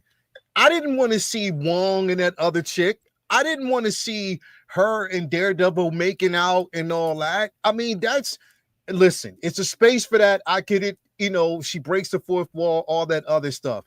But again, the format not working. On top of that, that platform being used, and again, you do have a lot of butt hurt motherfucker. We know we got a whole bunch of butt ass hurt trolls out there. That is what but you don't have to cater to that. What I mean by that is don't spark the fire and give them attention, because they don't need any more attention. The motherfuckers is out there. Hell, we got trolls in our own fucking circle here. There's how this shit basically works in this community. But what I'm saying is, for her, and especially regardless to her, and if she says she doesn't care, the character of She-Hulk, and Vinny, you reference this all the time. You said this so many times. An actor is an actor, but if you separate that actor from the character who's had so much precedence in comics, just like the Black Panther, these characters should live on because they're important to something.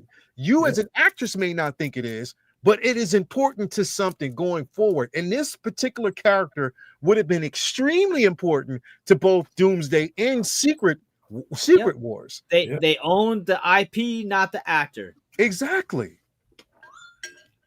And to be quite honest, before they were going after her, the other actress that was supposed to go or play this role was, what is it? Her is Alison Brie. She was supposed to basically get that, and they said that they were looking for an Alison Brie type. And I can see Alison Brie playing this role. She might have just made space for her to get it with her comments, bro. You know what I mean? Honestly, you know who else? And I put her on the thumbnail. Who else I can see playing a role? Mary Elizabeth Winstead. Yeah. What's her name's wife? She has the personality to play it. Yep. You know what I mean? She could play. There's so many different individuals who can play the role that are out there that if they wanted to recast, they can just. She's too old now, but I always wanted Jessica Biel.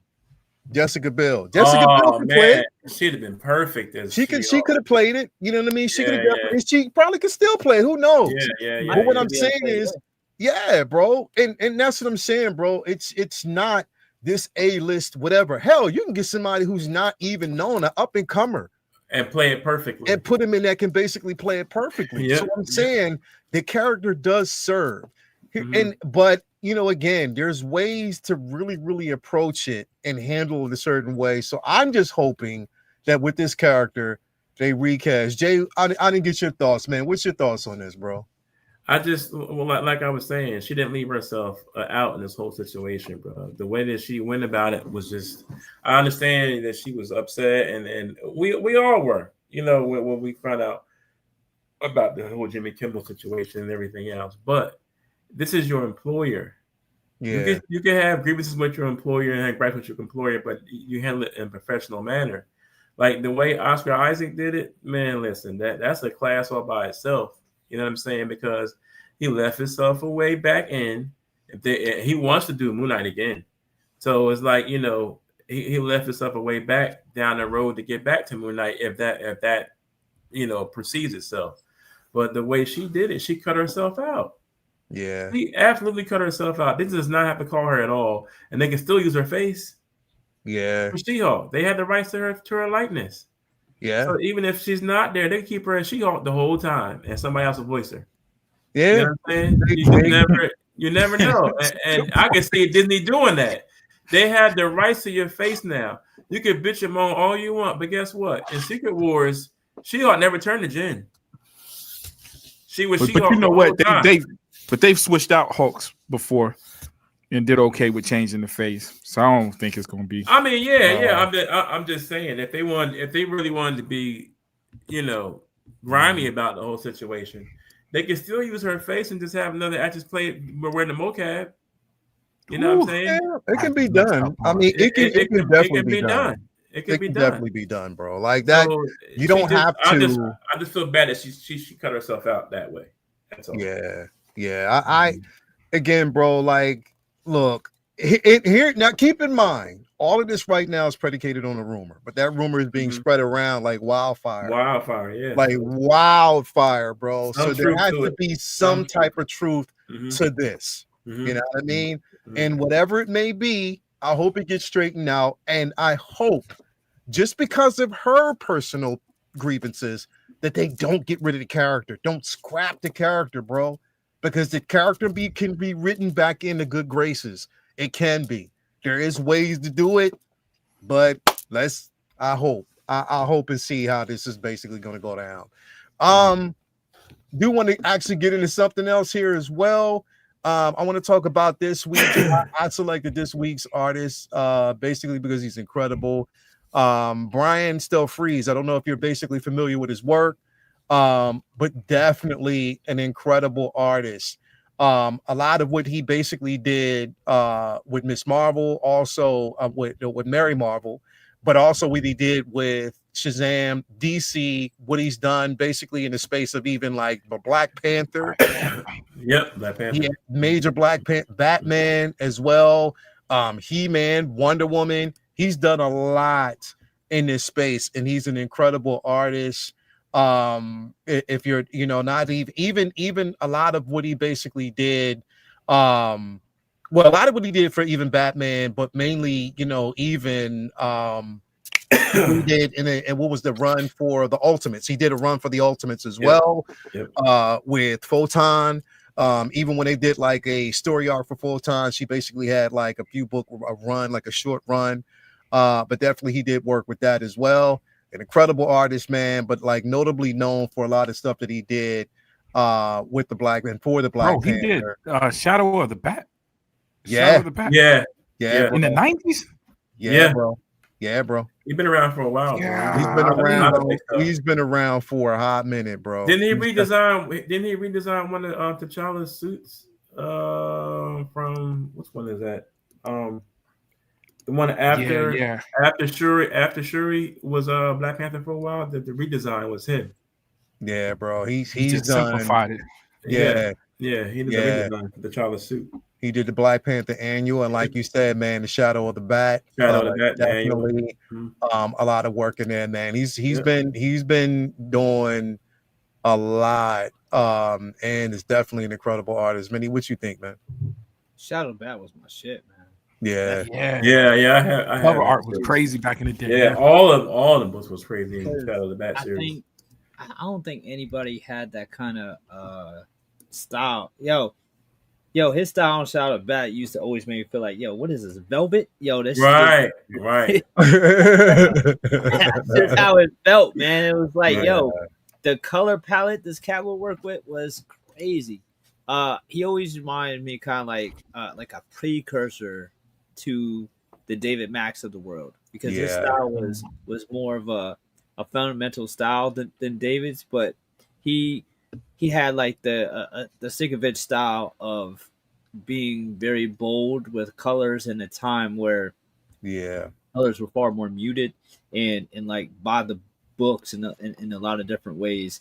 Whereas his color palette was always super bright, lots of oranges and purples and pinks and lots of vibrancy.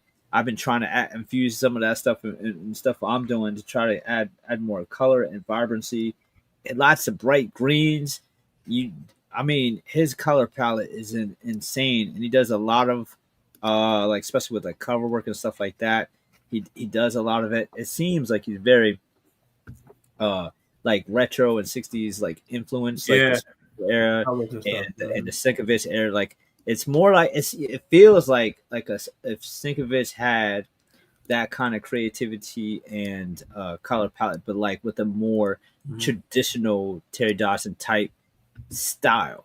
And but he mixes that in, and I love his composition and his uses of negative space, and like I'm sure there's going to be some other ones you pop up here with like I've looked at like a lot of his sketches and his just like stuff on his Instagram, stuff that he does for commissions and stuff, and it's just phenomenal composition for even somebody's just like quick sketch on their cover or for a fan. Just like super talented. I'm surprised we haven't talked about him yet. He's really strong artist. I don't think he's, for whatever reason, been attached to many big runs, like Nah. comic No. runs. Like, he's done so much stuff over the years, but Yeah. none of it I don't think has been like tears, like long streaks with a writer on like a No. major arc of run. It's just like his shit's just been like sprinkled here, there, like Yeah. dropping. And it seems like he'll do like 2 or 3 runs, then he'll dip. Yeah, man, he'll be like he just stick and move. If Stick and Move was an artist, yo. Yeah. Sure. Dipset. Sure. If Dipset. Yeah, this is really, that's how he moved. That's crazy. You know what? Yeah. After yeah. An artist like- the Shadow of the Bat, bro, like you ain't seen him for like maybe 2-3 years, and bam, he was with in doing T'Challa's redesign, the Wakanda, Yeah. you know. So he's just like that. The man's work is phenomenal, but he's got that power, bro, the pen where he can just do some dope ass work and then dip off for about And a then year. be out. You Come know what I in. mean? You know what? When you say Crazy. dip out, I wonder if it's just comic books, yo. Because this kind of artist, It I don't know could this for be. a fact, but just looking at his kind of work, Yeah. this is someone I can see doing the rounds, Outside, doing not art dark. shows, doing Yeah, something. oh, Yeah. true. Yeah. But his work is like Vinny was saying, like the Shadow of the Bat covers, man. All of them are that same. All of them are that same way. What is this velvet type? Like they look so clean and so all the musculature is all so super defined and the man. Listen, the dude is dope, bro. And he's Yeah. one of the best, and I got that. I'm proud. That's one in my collection. That Shadow of the Bat and that T'Challa redesign that he did, bro. Yeah. Phenomenal. Yeah, bro. Like he's you know, which again, like Benny said, like I was wondering why. Yo, he did the T'Challa Jay-Z joint. Mm-hmm. Yeah. Remember that hip hop homage with Yeah. Black Panther with the Black Yep. Album cover? Yep. Man, he's dope. Bro. Look, Yo, look, him with T'Challa. Yo, give him the pencil and the pen, bro, and the ink. Let him. I trust him. All if the Marvel gave him a chance to design Yeah. Black Panther Let him suit, do come it. on, bro. Yeah. Let him do it. Yo, his that's the. Oh yeah, Shuri too, bro. His suits, Bro, for and Black this Panther looks was so fire, different than some of his other work. Yeah, Yeah, bro. bro. Yeah. Real diverse. bro. Yeah. He's Yo, Just like it's about to jump right off the I'm gonna give you page, this bro. sketch It's so that's just realistic, bro. nasty, love it, bro. man. This is just a fucking sketch. Yeah. yeah, bro. Like Yeah. that's what I'm saying. Like his work, I mean, again, speaks for itself, bro. Like And I bet he wasn't even being like I don't know. This it looks like he just did it so effortlessly with this, with this picture, bro. Like the dude is a maniac with a pencil, bro. bro. I mean, and like Vinny said, it's just the color, bro. Just Mm. Yeah. the vibrancy, but then just the yeah. art itself, bro. Mhm. Like Mm-hmm. the choices that are made are just absolutely. Vinny, you just sent me something real quick. Hold on, real quick. Let me just pull it up. Go ahead, real quick, and do this real quick. Nice, bro. He did this, bro. That's just a sketch for at a show. That's crazy. Damn. He just bullshit. Yeah. He just bullshitting. That's crazy, bro. That's crazy. That's flawless penmanship, bro. You could tell he was just like, let me hook my man up real quick. Yeah. 1, 2, 3, 4, 5, 6. Boom. Here you go, son. Bro, you could tell like it's flawless for him, bro. Bro. I don't know why we're talking about him, man. He did this for like 2-3 years. For you kids out there, that's the importance of going to art school because the dude did attend school. Yeah. Flawless penmanship. It said he attended enrolled in a medical illustration program. Oh, yeah, steady hand. Steady hand with it, bro. Surgical. That's a different level foundation right there. Studying that anatomy with that is just even on a deeper level. So that justifies even more about why his musculature and his freaking pen is so crazy like it is, bro. Mm-hmm. That's a whole different level of studying anatomy. He could draw before he went to school, though. You know, the reason I looked it up is because looking at how his style, and I'm sure Vinny as an artist go through it.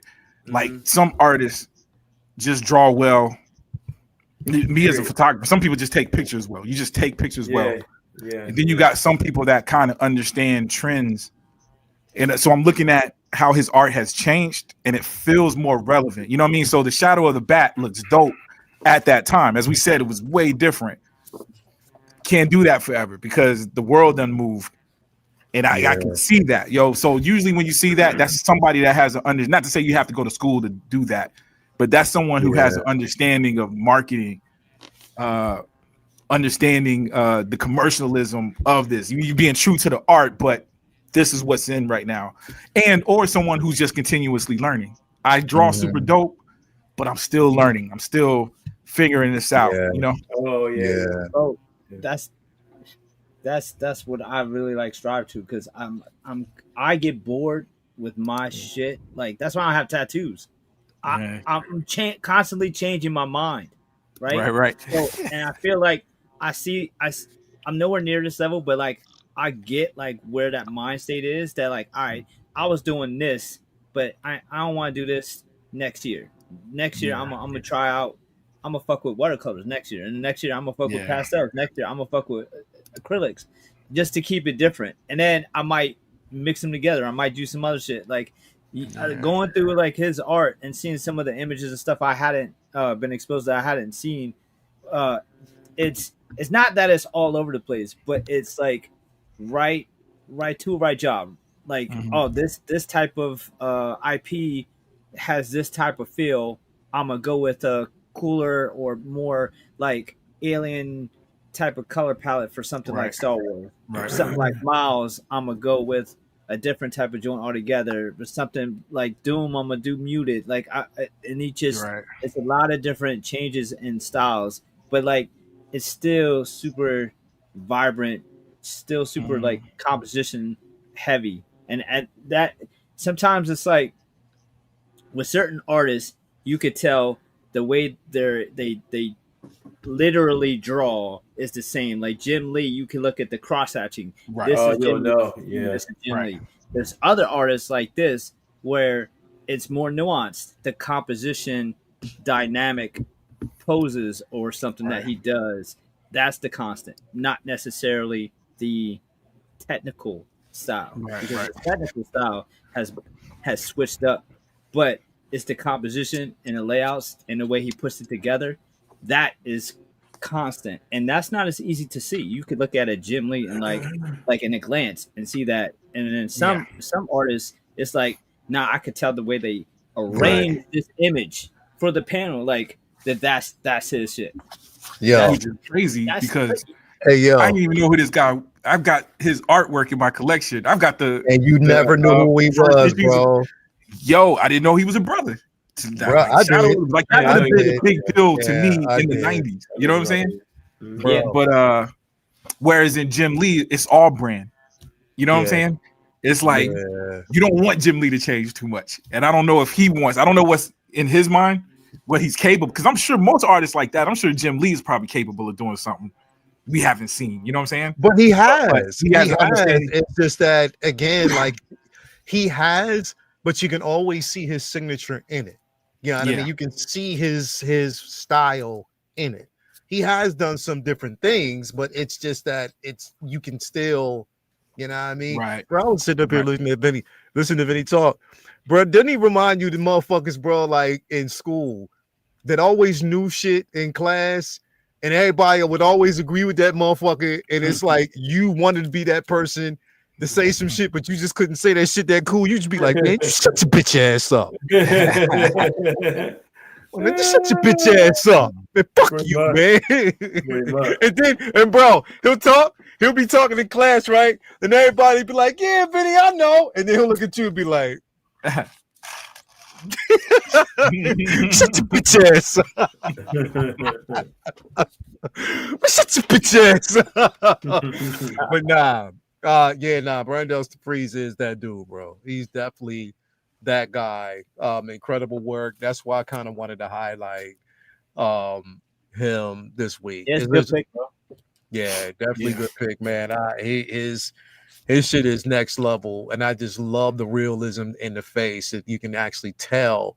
Then again, the quality, and on top of that, he works a lot with, especially for it was his artwork that Tallahassee, that what's name Coates used. Yep. He used him. You know what I mean? So it was a good marriage. It was a good story. So definitely want to put that out there.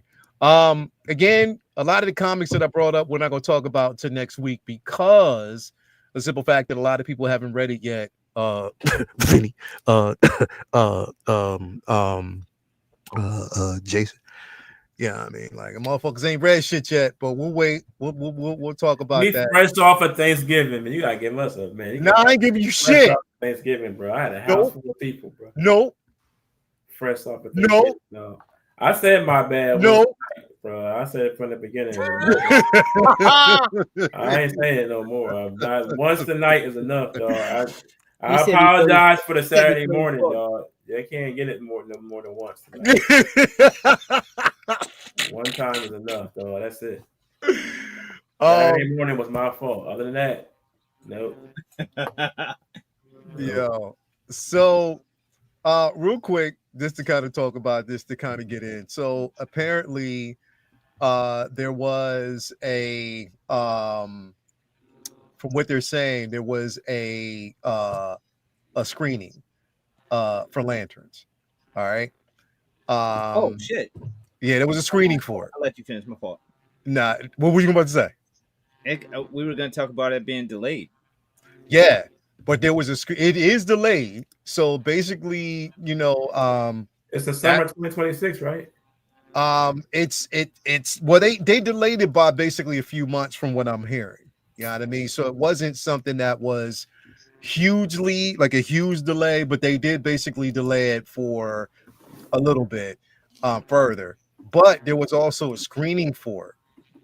And so far, there are a lot of people that have concerns, like certain people that have concerns, Oh, boy. you know, about it. So I'm not really sure. You know what I mean? I can't really. Probably got too many jokes. Well, not even about the jokes. I guess it's based. I don't think it was on here, but I was joking on Facebook or something about as much as James Gunn loves his talking animals and shit, how I bet you he's gonna force the Green Lantern Squirrel to be in this show. Otherwise, that was before then, we went on break. That was before Thanksgiving. You said that on the show. Oh, I did. I wasn't sure what I said. And I heard that they referenced Chip in the screener, Is that true? Oh my god! From what I'm hearing, yeah. Wow. Told you, too many jokes. If this, hey, bro, listen. Oh man! If this show comes out and it's not good, Oh my god! this gun shit is dead on arrival, bro. Dead on arrival. Mark it, call it right then and there. If that shit Hey, don't get, they need momentum. They can't have shit killing momentum. let's get the defibrillators out. The shock. Here's the thing. So This is all again. I always judge it off of when I actually can see it myself. So I'm not going to say that All speculation. it's all speculation. Mm-mm-mm. That's the way I ride with it. I bet So you- until I see it, but again, it was definitely met with mixed. I don't know what the delay was for it. Like I don't know if they're just basically playing off the schedule, or just moving it so it doesn't interfere with everything else. But the thing was, this, based on the timeline and the story being told, was supposed to drop before Supergirl. Now it's dropping after Supergirl. Wow. So I wonder how much that interferes with the story being told, or if it does at all. yeah. Mm. You know what I mean? So Well, I can tell you, but I had read the issues were, it's an Earth grounded story, and I think people were hoping more. that it was supposed to be more Even than Ryan just, Reynolds doing For the best Green parts. Lantern? yeah. What's that? Oh boy. Even with Even the Ryan Ryan Reynolds, the best parts were in space. Right, So right. if they ground this show on just Earth, Well, you know what? But then you got that's the beauty of a show, though, too, man. I think it depends. It's got to start with the story. I think if the story is dope and it take place on Earth, and it's something that can continue, is good enough to continue, then we can always get there. You know what I'm saying? Mhm. Damn, Hal Jordan and John Stewart is already complicated. There, just from the Right. pictures I've seen, is already an issue. Like if you're a comic book fan, Mhm. I think all of us have just been excited. But if you're a comic book fan, it's already like Yeah. ugh, you're already doing something that doesn't. Now we don't know where. It don't look good that we haven't seen the costume yet. At That's all, true, too. bro. That's true At too. all. Well, all But- we've seen is this shot 11 How, times. how can you do better than the energy thing in the Ryan Reynolds, the digital CGI? Hold on. I mean the concept, right? I thought it was cool in Hold on. concept. Like, yeah, I get it. But listen, the Ryan Reynolds suit, those Green Lanterns did look dope in space. They look dope. I thought they looked all right. It was just it looked mad CGI. The concept was dope. It was the CGI wasn't always. The CGI It was Uncanny Valley then, yeah. It wasn't always Yeah. hidden, That was the but problem. the suit itself was raw. You know what I'm saying? And we hadn't even seen this shit Here's the yet. thing, So like, I mean, It come getting on, bro. delayed means that. Here's the thing. This getting delayed means that DCU has started with Creature Commando, Yeah. Superman, Peacemaker, Supergirl. 4 fucking James Gunn written or Yeah. directed or I'm inspired things. Like, tired of this. yo, like, can some other people do they shit too? Like, that's what everybody's trying Bro. to see. Like, this isn't supposed to be the James Gunn verse. He's supposed to be the creative director of all the shit. And so far, I know Clayface is coming. I know this is coming. But Mhm. to have the With first the bigger 4, stuff. here's what we got, all be the gun formula, and that's what they're all. It's Yeah, 4 yeah. ha ha ha ha ha's in a fucking row. It's like mix it up. In a row. And then bro. you got This shit is going to be a referendum on his filmmaking career. Yeah, how about you just If this shit does not land, and then bro. you got 2 J.J. Abram boys on the creative team with Damon. Is that Lindelof? Lindelof, something like that. Lindelof, which I thought he did a good job with Watchmen, the Watchmen TV show. I enjoyed it, but Yeah. I like that big ass. that's head on still, you know what I'm saying? Like it can go like I don't know where J.J. Abrams and he begins. To be honest with you, when I watch it. Yeah. Watchmen was the only thing that I watched that I could see a clear difference. You know what I'm saying? But- With some other show he did on HBO too, where the dude went to Australia. What was How it? about they just sell everything? Just sell their rights to Netflix and call it a day. Let's just go. Let's do it. But might not be a bad thing. You know what I'm saying? Again, I don't but know. you got a lot that was going on. That it was just those few things that I heard was the complaints. You know what I'm saying? So Yeah. I don't know. The suits love it. We haven't even seen the suits, bro. You're like, come on, bro. Bro, Like, All the suits think is great. here's the thing. Here's the thing, bro. Listen, we're talking about Superman. We're talking about Peacemaker. Supergirl's coming, and then we're talking about this. You haven't really seen much, right? You don't have a big enough pocket to fail. That's what I'm saying. There's no pocket to fail, bro. You have no big enough pocket to basically fail in, bro. And the thing is, I don't wish anybody failure, and I don't want him to fail, bro. Not when it comes to DC, because DC needs a major win. They do. They need wins. Superman, a lot of people felt as though that's a win until they watched it over and over again. Who told you that? I said that. No, there's a couple people that said that they watched it and realized that, well, maybe, you know what I mean? But it's still a win for for what they said. Casual fans went there and enjoyed it, man. Like we always just forget them in the equation because we're so passionate and focused over here. But like, they don't give a shit about none of the fuck we talking about right now. It has TV. They don't. But at the same time, if you have people that are just because you can have people that are passionate about Superman, and that's cool. But there's still some divisive spaces there to be told of how it was handled. So we know that. Mm-hmm. But now we're talking about Lanterns. We're talking about a franchise that was already stained by Ryan Reynolds' interpretation. People didn't like it. You have some people that, they like Guy Gardner's. You have some people that like Guy Gardner's situation, but they don't like Guy Gardner's situation. So you have that. Guy Gardner shouldn't have been the first representation since Ryan Reynolds. Guy Gardner's a lose-lose because even if you do him accurate, he's supposed to be an unlikable asshole, and that's who he is. Now so you're going into that this. Right. He's still unlikable, even if you get it right. Yeah. So now you're going into a Lanterns that gives us a more grizzled, older Hal Jordan, and you're giving us, So it. I don't know. I'm just saying they can't afford to lose. That's all. And everything can't beat Superman.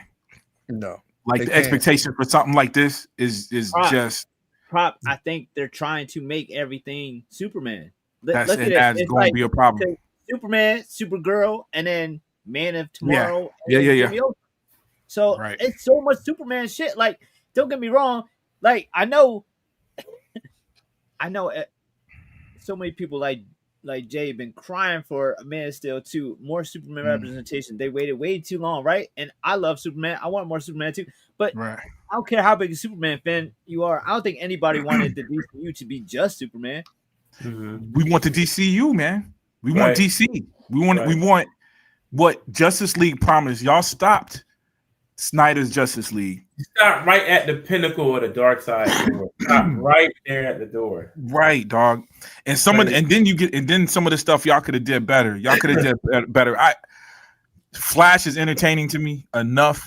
I'm not quite sure if I'll ever watch it again, but that was one of the movies I watched 100 times before. It got hard to watch. I'm still not over him saying that he has no interest in Darkseid, bro. It's like imagine that's ridiculous. Imagine Feige saying, "I don't believe him. Can't wait to sink our teeth into the X-Men, but I have no interest in doing Magneto. Fox already did it. I don't believe him, bro.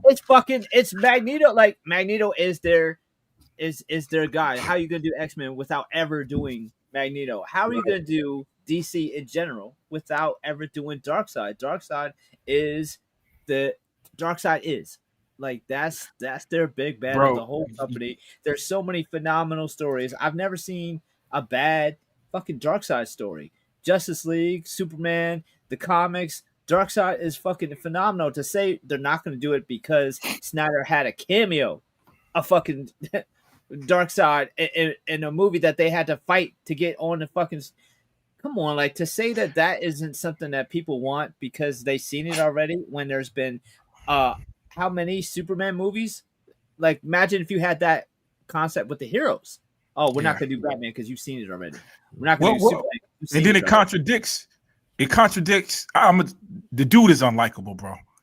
I've been paying more and more attention. He's extremely unlikable.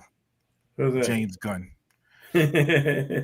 from because everybody around him loves him. You know what I'm saying? So this is just me watching him on TV, interviews, and hearing him talking. For instance, because he responds to messages, which is cool. Nice. Somebody asked him, what's your day-to-day at DC? And it was Superman talk. Well, I'm doing this. I'm doing storyboards for Man of Tomorrow. It was all like, dude, we wanted to hear something. I wanted to hear something else. But he ended up going into stuff, but the first part of the message was that. But to your point with the Darkseid, it's like, how can you say that when you also, which contradicts when he said everything is going to be based off a script. So if somebody gives me a good script, then I'm gonna do X, Y. So if that's the case, how can you say, but I'm not gonna do that? Also, you're supposed to be DC's Foggy. That's what we wanted all this time. To have somebody in charge at DC who wasn't a Warner Brothers suit, who could focus completely on DC Studios shit instead of, I'm doing a million things in Warner Brothers. Oh, and here, fine. I'm also worried about this Batman movie or whatever coming out. Have a dedicated studio head just for the DC shit. But if you see how much work he's doing, and I'll never take that away from him. That's a motherfucking workaholic. He's right. He's not just like green lighting these shits. He's writing them and directing them. Imagine if Foggy was a writer and director too, and working on multiple different projects. It's like, how could you possibly be overseeing all the different things you have to be doing to be juggling Lanterns and Clayface and Brave and Bold and Supergirl and all this if you're swamped and work on trying to like fast track a sequel to your movie right after you just did a movie and writing Peacemaker and writing Creature Commanders, whatever you like. When are you working on other people's projects? When are you reading scripts for? And he's supposed to be doing fucking secret casting runs for these new characters that we don't fucking know about. When do you have time for doing that if you're fucking working on Superman 24/7? Does he got the fucking the time turner fucking necklace from Hermione? Like, what's happening? Oh shit! Yeah. Did they say when we're going to get a trailer for? Yeah, I'm excited about the actors. You know what I'm saying? Rebel Ridge got me excited to see homie play. Yeah, John Stewart. I think he's gonna do it. He's gonna do a good John Stewart. I think Rebel Ridge. That was John Stewart and Rebel Ridge. Shit. He'll do it. John Rambo / Yeah, pretty much. So I don't see him dropping the ball with John Stewart, but I see them dropping the ball with the overall story. If it's gonna be fucking Earth based with two motherfuckers that are two space police. To have them on Earth the whole time is fucking stupid. And if we see that damn squirrel more than 3 or 4 minutes, well, you know what? But I know y'all don't believe me, but if a story, it's all that I would believe would have to be story based. You know what I mean? If you got a story that's going to keep you on planet, and it's concentrated, because the reason why I keep saying that, I don't want you to make it cosmic just for the sake of making it cosmic either. I agree. You know what I'm saying? Whatever you do, let it be a purpose to it. You know what I'm saying? So if you feel like it could be a multifaceted thing where you can have it on, it can be earth-based and cosmic as long as the story serves its purpose. If Green Lantern comes back home all the time, but even if it's earthbound, I still want to see some references to I agree. Listen, I hate to burst y'all bubble, but that bitch gonna be on Earth. We gotta save this budget, baby. You know what I mean? Budget, baby. We putting these motherfuckers in space. So that's a lot of money. Damn, bro. Yeah, it's a budget, man. It's not a movie. Man, me and my son was watching the making of John Wick. Braden was like, "Yeah, man. Oh, it was low. The first one was low budget. Man, they said something about $6.1 million for so many days of shooting." I was like, "Yeah, that's low budget, bro, but it's money, dog. It's money." Yep. And it's a TV show. And we talked about the She-Hulk earlier, bro. You know what I'm saying? That was a visual, just making She-Hulk herself. That CGI character, there's a dollar amount attached to that you got to get that money back, yo. But man, this shot looks solid. You know what I'm saying?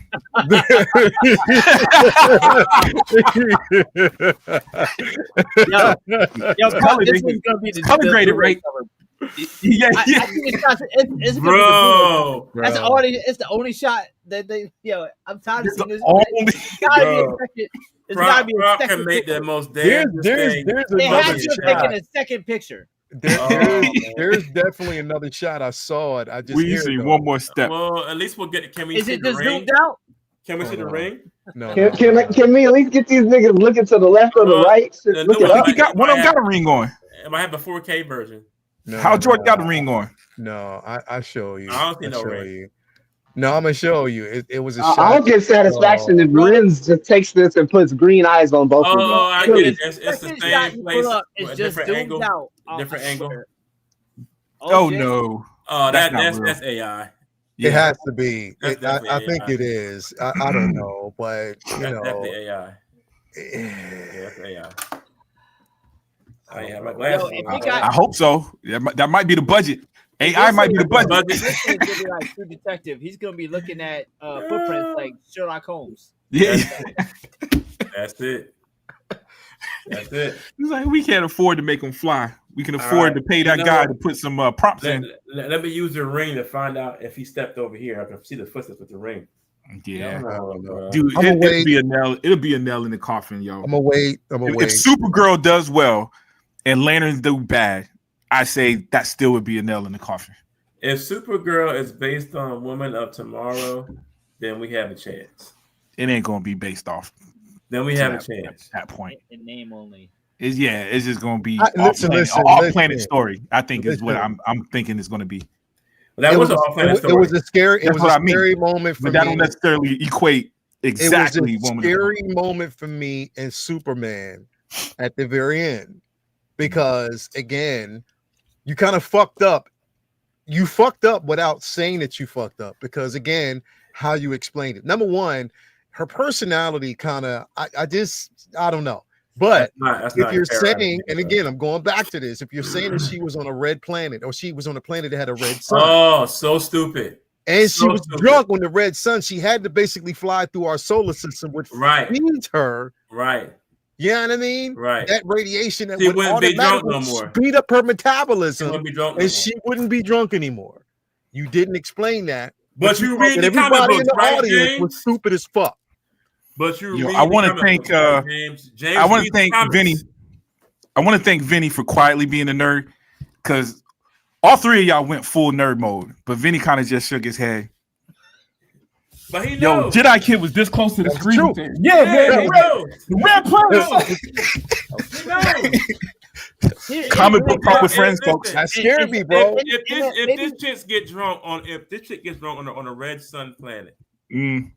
Maybe if that was in her like a full movie, and that's like something nitpicky, but that's her one scene, and you didn't stop to. All right.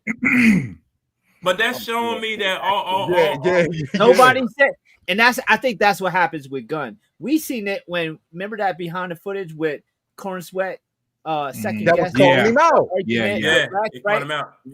Clark had a point, but he was just like, he didn't even hear him. He was just like, "This is why I'm doing it. Go fucking do it." Right. I don't know if Gunn has anybody around him that who would tell him no. That's what I'm saying. Sure. He doesn't have that level of restraint. And I don't know what he definitely did not have it during Guardians of the Galaxy 3 and what he basically did with Adam Warlock. That pissed me the fuck off, bro. Yeah. It did. And bro, even the casual reader that reads Adam Warlock stories, no, that wasn't him. That's not Adam Warlock. At all. That was garbage. Yo, with that, I'll disagree with you there. I don't think it was Gunn not having anybody to tell him no about Warlock. I think it was a studio saying, "You Warlock." He didn't give a fuck about Warlock, and he was like, "Fine, here." That's what happened. Adam Warlock in Guardians is Raimi's Venom. He didn't want to do it. Oh yeah. He didn't want to put the cameo at Yeah. He didn't want. Yeah. Some bullshit. Yo, does that make it right? Nah, Hell but it's no. suits. At all. Yeah, that's But I still enjoy it. I don't know, man. I still dude, those I, movies, those I three enjoyed movies. it. I'm not me- gonna take away from Yeah, I enjoyed those Where three movies, you're the most If you optimistic stopped movie him watcher in a I've ever better seen way in my than life. never Well, shoot. I mean, just as entertainment, because we get so much whack stuff too. Yeah. So I've always been a movie person first. Like my Yeah. love of comic books started with the Wonder Woman TV Yeah. show. You know what I'm saying? Like seeing these characters live action led to me wanting to read more stories. Yeah, So yeah, yeah. I'm always a movie dude. I read novels and I'll complain. Queen of the Dam is different than, or Interview with a Vampire was different than the book. I can Oh, tell way you different. exactly where, and the book is Yeah. better. But Yeah, I yeah, still enjoy the first movie for what it, you know what I'm saying, what for it this was. piece of art that it is. Yeah. So Guardians and Guardians feels so self-contained. Even the fact that he went and did movies for DC and came back and completed this story, I can Yeah. watch those three movies without even overthinking what happened in Endgame or anything else. You know what I'm saying? Yeah. So I'm just appreciating it for what it is, because we've gotten movies that try to be accurate. I don't know. We still not completely getting this translation to comic book to movies right. Like I tell people, even Civil War, like even some of these things that we celebrate, it's like, dude, this ain't No. the comic book, bro. That You know what Civil I'm War saying? movie was not the comic book. It's not the comic book, but I still appreciate it for Yeah, what it is, and for it to be good, because the better these movies are, Mhm. and they are getting close to accurate. They're getting close. At least we get the Well, name of a comic book on the cover. Yeah. You know what I'm saying? So Yeah, I feel like it's getting better, but it's got to be, even to tie it back to the She-Hulk, everything. It's got to be good, bro. If it's a good story and it's well told and well shot, gives us the opportunity to make it to the next one. I think we stepped a foot forward in that regard to coming close to comic book accuracy. But we said this. We started this argument about 3 years ago, saying that they've been told, a lot of these guys have been told, and they're making these movies, to ignore the comic book. Don't even read it. Buy the suits. Buy the suits now. Oh, like, well, because people don't. How you gonna I be think direct Vinny, one of movie? you guys, or Leo pointed out, it's like they don't trust. Yo, How you don't trust Fantastic the Four. source material? The source material, you don't trust it. What the fuck? Like, it makes no sense. to me. right? Well, because it's a different medium too, right? Like you got things like, one thing we miss out is the history that goes into, like we can Batman can break his back in a comic book because we already had decades of Batman doing something else. You know what I'm saying? Yeah, when I saw it in the movie, it felt It's one of my biggest fucking gripes. They fucking cherry pick something that happened recently, Yesterday. or Right, within modern right. times. Right. That was something shocking because there'd been already 50 years of right. other stories, and they're Right. like, "Oh, that was cool," but it wasn't earned. Right. Like, him breaking his Right. back after 40 years was like somebody was finally able to beat him. Holy shit! Right. To do Right. that in the fucking, within after a couple movies makes no Yeah, sense. yeah. Like, No, it no, no. makes Dude. zero- Hey, they put Doomsday. They put Doomsday in Smallville. yeah. Yo, But he Doomsday busted in to, but he starting busted off, to a they wedding. put Doomsday in the second Superman movie. Yep. Yeah. But hey, I will say, I know I've already said it, but I've watched it several more times. I watched it with the family, dude. Fantastic Four is good. I knew it. Growing. Fantastic Four is good, bro. And Told you. but even the first time I Wow. watched it, Wow. even the first time I watched it, it was extremely accurate. Hey, you know what it is, Jay? I think watching it with the fan, it was Told you. I don't know what I was going through when I watched it. You know what I mean? But one of my homies told me I'm not the biggest. I'm not as big Fantastic Four fan as I thought I was. Told You know what I mean? Sometimes you're a comic book fan. It's like, yo, I'm a comic book fan. I love comic books. So I love and respect Fantastic Four, Told you. but it wasn't one of my go-to comic books coming up. You know what I'm saying? So the movie didn't hit me. If you watch Fantastic Four as many times as you watch Superman, Who? Yeah, Me? you might I don't come know how around. many. I don't know if I watched. You talking about Prime? I'm talking about you watch Superman more than anybody. I watched it because I was fucking pissed off. Nah, my point is you might come around. You watch Fantastic Four a couple times. Me, I only watched Fantastic Four twice. I couldn't. I just couldn't get it. It's so good. It's got its You know parts. what? Bro, I watch Fantastic Four at least twice a week. It's I got don't its know what parts. it was, It's dog. got its parts, but It's a beautifully Yeah. made film, bro. the movie wasn't a fail. It looks good. Because here's the It thing, looks good, bro. first of all. They did exactly what they set out to do and made it believable. And what they made believable was the family dynamic. Family. Yeah. The family dynamic was so beautifully done because I'm gonna tell you, bro, the part that got me, and I was like, it wasn't supposed to get me. I wasn't supposed to tear up at this moment, but it was the very damn end when she was laying there and they put the baby on her. And as soon as she woke up, how they had that, and they said it was done. That was the baby just did it and started clapping. Yeah, Bro, yeah. I shed a tear a little bit because I was like, but it was the family dynamic to me that made it. And the way Pedro Pascal played Reed Richard, bro, I was like, he gave it the affliction and I wanted him to give that character. And that's what made it was so perfect. The so way he played little stuff too, like as much as they bicker bro. down, Johnny, own it. There wasn't no like why do you tell me what to do? Like there wasn't none of that. When it was business, they was on it. It was on it, bro. They was definitely on it, and I loved it. I love the way Ben Grimm played Ben Grimm. I love the way he looked. I love the way she plays Sue Storm. I mean, right now, Vanessa Kirby is Sue fucking Storm. That's Sue. That's Sue fucking Storm, bro. Galactus threw hey, Ben Grimm into outer space, bro.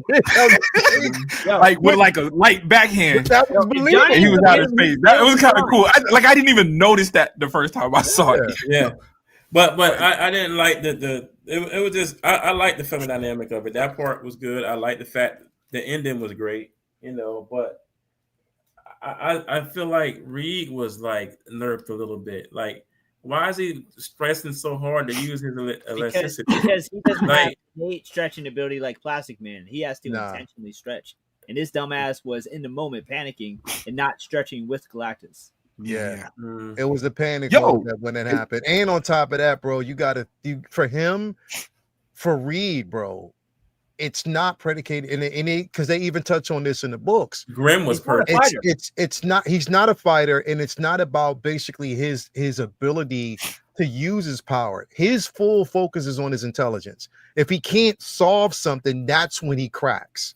You know what I mean? So that's what was played so beautifully is that he couldn't understand why he couldn't understand in that particular moment and why it didn't work. And that's what I definitely wanted to see. That's what the other Fantastic Four films got wrong because they focused more so on his powers, less on problem solving and how intelligent he is as a character, bro. And that's what I wanted to see. That first movie, Fantastic Four's Reed was balanced. What balanced? And that movie was the second one was. Bro, well, and that movie was of its time too. You know what I'm saying? I don't know if this movie. I can tell you for a fact, this movie would not have done. It would have done well with comic book fans, bro. But this movie, the world wasn't ready for this. Oh no, not level. It wouldn't. One gripe that I didn't realize I had was, homegirl looked exactly like Alicia, but it wasn't Alicia. That was, and that's the gripe that I had is that they didn't get into that Alicia storyline, maybe they're saving someone to be Alicia-esque, but not Alicia. Yeah, maybe. Yeah. And I didn't realize. I didn't really think about that. Well, this is what I thought. Alicia. Yeah, but this is what made me settle with that is because I believe what is going to happen in Doomsday is that Earth is going to get destroyed. Right. And he's going to find his Alicia in either 616 or another universe. That's what I think is going to happen. That's why they didn't really focus on that. He would have lost anyway, true. Yeah, for you know what I mean? So that world, again, they're going to go off. It's not going to basically remain there. Bro. So that's what. You know what? And that was because when I looked at it, because I told y'all even when I first watched it, I thought the movie, I couldn't even articulate my complaints except for some of the science. Wasn't sciencing. But I think what you just said was my disc. I wasn't connected enough, and I think my biggest connection was because I'm thinking about that next movie, Yeah. and we never got off of that world. Like I knew this wasn't it. You know what I'm saying? Yeah, that So, world is planet because about to blow up didn't gotta bother keep me, in mind. or it was like, okay, But maybe they- he's about to blow this planet up, and this is going to be what leads But to. they made you feel that already before they even blew it up that world wasn't gonna make it. It did. It Yeah, did. they felt that. Wait, And I Well, never like that- got that back. You know what I mean? So now when I'm enjoying it now, I'm just enjoying. So in other words, I think I was overthinking it. When I watched it the second, third time, it's just, dude, I'm just enjoying. I enjoyed it more the second Enjoyed time it. too. Like on the first movie, I'm like, all right, when's the spaceship scene? Yes. You know, I haven't watched it. Next Yeah, time, maybe I'll watch it what tonight. it is. Yeah, because we saw the end of, we had already saw Thunderbolts too, 'cause right? Yeah. My feet's sick, so I might watch it tonight. Yeah. So that's what I'm saying, bro. And again, like I look at the reason why I was so fascinated on how they did Reed is because it made me think about the conversation that both Jack Kirby and Stan Lee had about the initial idea of Reed Richard. Is that borderline? He's borderline on a spectrum in a sense because of how intelligent he is, and because he's not attached to a certain level of emotion. Like he can seem to be emotionally unavailable in certain aspects, and how they basically show that. And the reason Well, they why spelled that it makes out. so I much mean, there was a sense- point when someone said that, right? yeah, because remember, again, the dichotomy between him and Sue of how basically how she says sometimes you doing what you do hurts me is because sometimes he is emotionally unavailable when it comes to those aspects. The science behind certain things he's attached to, but the emotional part of it is where he's unavailable at some point. So Which is that's what we Reed see. in a nutshell. Like That's him in a nutshell, which is why I love the way Pedro Pascal played that character. He played it to a T, and I was like, you know what? That's what I'm loving, man. That's what. Yep, and that's Evangeline. Yep, the typical for geniuses. Exactly, bro. Exactly, Evangelium. You got it, bro. You nailed it by saying that. Typical, bro. So yeah. Anyway, man, look, 2 hours 22 seconds in. We got by doing this. And you know what basically got us by? It's the first hour we were talking about old, 80s. classic movies, 80s Yeah. movies. retro you know. talk with friends. Retro talk with friends, man. That's what today's That's a new show, episode man. was. New show. We was retro talking and Bloomer was in the background. What y'all niggas talking about? Yeah, that shit. It was like 20, 30 minutes. I'm like, hey, what the fuck they talking about? Hey, that's the new show, bro. We give suggestions to the young buck. Let the young buck go watch it, and then we talk Go about it. watch it, bro. Yeah, you know what I mean. We got smack him with some old shit, bro. You know what I mean? Smack him with some old shit to make him go back I'm and watch telling it. you, some of that old shit he would love because especially how it was animated. They would do it. They were Japanese artists. Hey, Bro. motherfucker got that You know what I mean? 1978 Spider-Man, bro. So Right. shit. Yo, Right. yeah. Right. All the young bucks be loving, man. I think I fell with the Bram Stoker's Dracula with my son the other day, though. He was laughing you a lot put that more, on? like giggling and stuff. I was like, Yeah, man, because we had watched Nosferatu, and I was like, oh, this is just like this is Oh, exactly no, like. it's and I put the old movie on it. It didn't hit quite like Nope.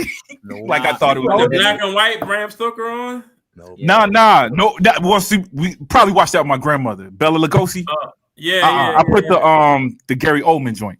Oh, with Keanu Reeves and all that. Yeah. Oh, that was. Yeah, Now, some of the laughing was because we all know we all That's love it. John Wick in this household. We all love Keanu Reeves, but we know, and then Bruh. the highlight of his bad acting is in That Dracula. Yo. movie. Yeah, That was it. That was when I was like, Bruh. oh, this Bill and Ted transition into other characters is not working out, Wasn't but working, it worked bro. out for him. It worked out for the kid. man. Your boy came out with that big He ass found his way. weave. He found his way. The big ass the booty wig on. Oh, Yeah, man. I wasn't. Anyway. Nah, I'm sorry. I'm not like everybody else. I was not a fan of that movie. bro. that shit was Oh, the funny, Dracula. bro. Maybe like I No, think it was it just wasn't. because I like stylized. I like art, but Nosferatu was. So the reason I put it on because that movie was it times 10, bro. Like that was a stylized Which movie. one? Which one?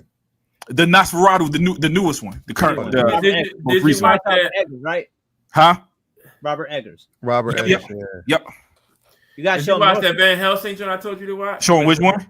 Northman. Northman. Oh, okay. Oh, yeah. Oh, that's the same director? Yeah. And God. Robert is doing Wolfman now. Werewolf. Oh, Werewolf. wow. What? Werewolf. The old Werewolf. like the old The school. old school werewolf. Yeah. What's his name? What was his character name in the old movie? You know who's playing it? Cool. No. I know. I forgot though.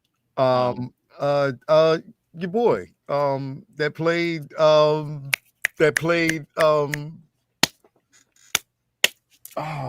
He just played. Craven. Oh, Aaron Taylor. Oh, he's gonna be the werewolf. He just played Werelion. Now he's playing Right. He's Werewolf. gonna be a Now he's werewolf. playing werewolf. Yeah. He's Yeah. perfect. He's perfect. Yeah. He's perfect. Yeah. Aaron Taylor Johnson. Yeah. I like that dude, But- man. but, Yo, I could watch I like him Bullet as Train. actor. Bullet Train is a guilty Bullet Train pleasure. I could watch that Bullet one over Train. and over again. Bullet Bullet Train Train's dope, bro. is a Bullet classic. Train. Bullet Train's Bullet dope. Train's gonna be a classic. That's a Yeah, good movie. that's definitely dope. Taylor Anyway, Johnson. That's y'all new James Bond. yeah, we don't know yet. Thank you guys for definitely being here with might us, be. man. Appreciate y'all out there, man. Jay, what you got going on, bro? Working on this little project behind me. Got to finish it up. I'm gonna get it. Wait for my stickers to come. Finish it up. I gotta find a spot for it in either the cave or in the office. I can't wait to get done with that. And that's it. I might have a new system coming in. I don't know yet. I think it's for the it's the one with like 3,000 games or something on it. Yeah. And I'm gonna either put it probably in here or I'll make space in my library and put it up. I'm gonna look it up probably for Christmas time for when the kids come. But that's it. Prop. Mm. You saw how he flexing and shit real quick. I'm just gonna put that in my library real quick. Oh no! Oh no! Oh God! Yeah, I mean, Yeah, there's an old man down the street. He got Gallagher on his porch, Yeah, man. yeah, I feel like going over there and be like, bro, look, how much you want for that? I got some quarters. I ain't got gonna tell you 3,000 where I'm games, from, bro. I got, I'm just gonna put up here in the room. You know what I mean? Oh So, my goodness! yeah, I mean, it's just Y'all the know way what it I is. mean. Y'all know what I people mean. over here, and Don't listen to him. yeah, I mean, I got like 40 Y'all acres know of what I mean. games. Y'all know what I mean. Yeah, I mean, I'm gonna probably put like Don't I'm gonna listen. probably put like a PS5 in front of my bench, bro. Inside my bench, Don't listen. I got Don't a screen in listen. the background. Man, You we know can't- what I mean? PS5 in the man cave. PS5. I Yeah, can't keep man. up with anybody rocking Straight Tony up, bro. Stark's glasses, bro. Straight up, yo, it's bad. Yeah, I Like, thought joint, the hardest shit Drone ever. joint, bro. I was- can't Y'all, mess it y'all up. remember Fast and the Bro, Furious, the first come film? on, bro. Cut it out, bro. And dude was in the whip, but he was playing Gran Turismo. Yeah. Man, I thought that was the hardest shit ever. I was like, man, I'm fucking go up, nigga. Yeah. That was a 350. Jay No, gonna be no. like, yo, I got gator skin inside my Benz, man, on the panel. Oh my god, bro. Yeah, I mean, like if you open up my No. trunk, straight up, man, straight up, bro. You know what I mean? No, don't listen. Somebody's, Don't you listen. know what I mean? He's like, yo, somebody's building me a 1-to-1, Don't listen. Cobra tank from. That's a from good idea. G.I. Joe, bro. That's a You good. can drive. That's a good ass You'll idea. be able to drive that, bro. Straight up, Good bro. idea. That's a good idea. I got a 1-to-1 Scarlet statue coming, bro. You know what I mean? Nah, It's gonna be outside the crib. Hey, Leo, I just wrapped my Benz in gator fucking Yeah. skin. And gator skin, you know what I mean? My bad, y'all. If I'm taking too much of your time, my That's not a bad. bad idea. It's not a bad idea. Nah, that's a bad idea, yo. That look like it might stink. Nah, My bad. nah. Look at these dubs. Look at these rims. Car smell like a suitcase. Oh, Yeah, suitcase. man. Gator. Look at the tires. That's Look not at the tires. That's not a bad idea. Gator. Gator Inspector Joe. Yeah, That's it. I'm always Yeah. putting these alligators down. straight up, man. Straight up. Like, I don't even put real gas in there. I put synthetic girl. gator gas. hey, yo, my That's it. girl want me to get her some gator skin pants because she likes the way it caresses her booty, yo. That's So, it, you man. know what I mean? I'm That's me. about to do that real quick, yo. So, me. That's you me. know what I mean? My bad if I'm taking too much. Yomo says 77 Spider-Man is released. Oh shit. Yeah, Yep, I just got the notification. 77 Spider-Man is released. That's Where? one that got throwback value too, bro. Like seeing Oh, that, what seeing that from back in the day. The 77 Spider-Man. What about it? Yeah, And this longer photos just came. Today. Ah, Yeah, release. thought you meant for purchase, man. Dude, I've been so angry since then, yo. I'm mad at him, bro. Yeah, I can't get the 78, so I got the 77. So I'm smooth. I'm smooth. Anyway, man, yeah, Jason, man, thank you for flossing, bro. I want to see your library with all your games, bro. Ain't no flossing. Yeah, I mean, I want to see your watch and all that shit. Oh, that's Hey. in the watch. In the watch case. I got a regular one on today. It's in the watch. Yeah, in my big ass bathroom. That's in the watch. Hey, you balling up. So Hey, yo, I got a big ass bathroom with a bidet, yo, for real. Hey, Prop. Yo, Prop. he showed me the. Yeah, he showed me, dog. It didn't even cross my mind how proud you were in the bathroom, but I did see it. It was nice. I had to get Carolina, man. Oh yeah. Listen. Yeah, it was like you showing the wrong person, bro. Yeah, bro. He's like, yo, this is I just need enough room for my toilet and my comic books in the bathroom. That's all I need, baby. Yo, I'm just saying. Carolina looked at My you bad, like, yo. this your next move. Pop. This your next move. Oh shit. Vinny, what's going on with you, man? That's hilarious, dog. Vinny, what you got? Vinny, what's going on with you, bro? Set me up, y'all. They set me up, bro. Yeah, next weekend, I'll be in Columbus, Ohio, GalaxyCon. So check me out. If you're in the area. I'm looking forward to that show. The show is fun, like the furthest away con that I do. So this is my second year there. So I got a big corner booth that I'll be setting up. So I'm trying to do some new stuff with the setup display. So I'm looking forward to that. And so that's going to be on the slate. Hopefully I'm going into it rested up if we don't get too much damn snow here. So hopefully it doesn't do too much.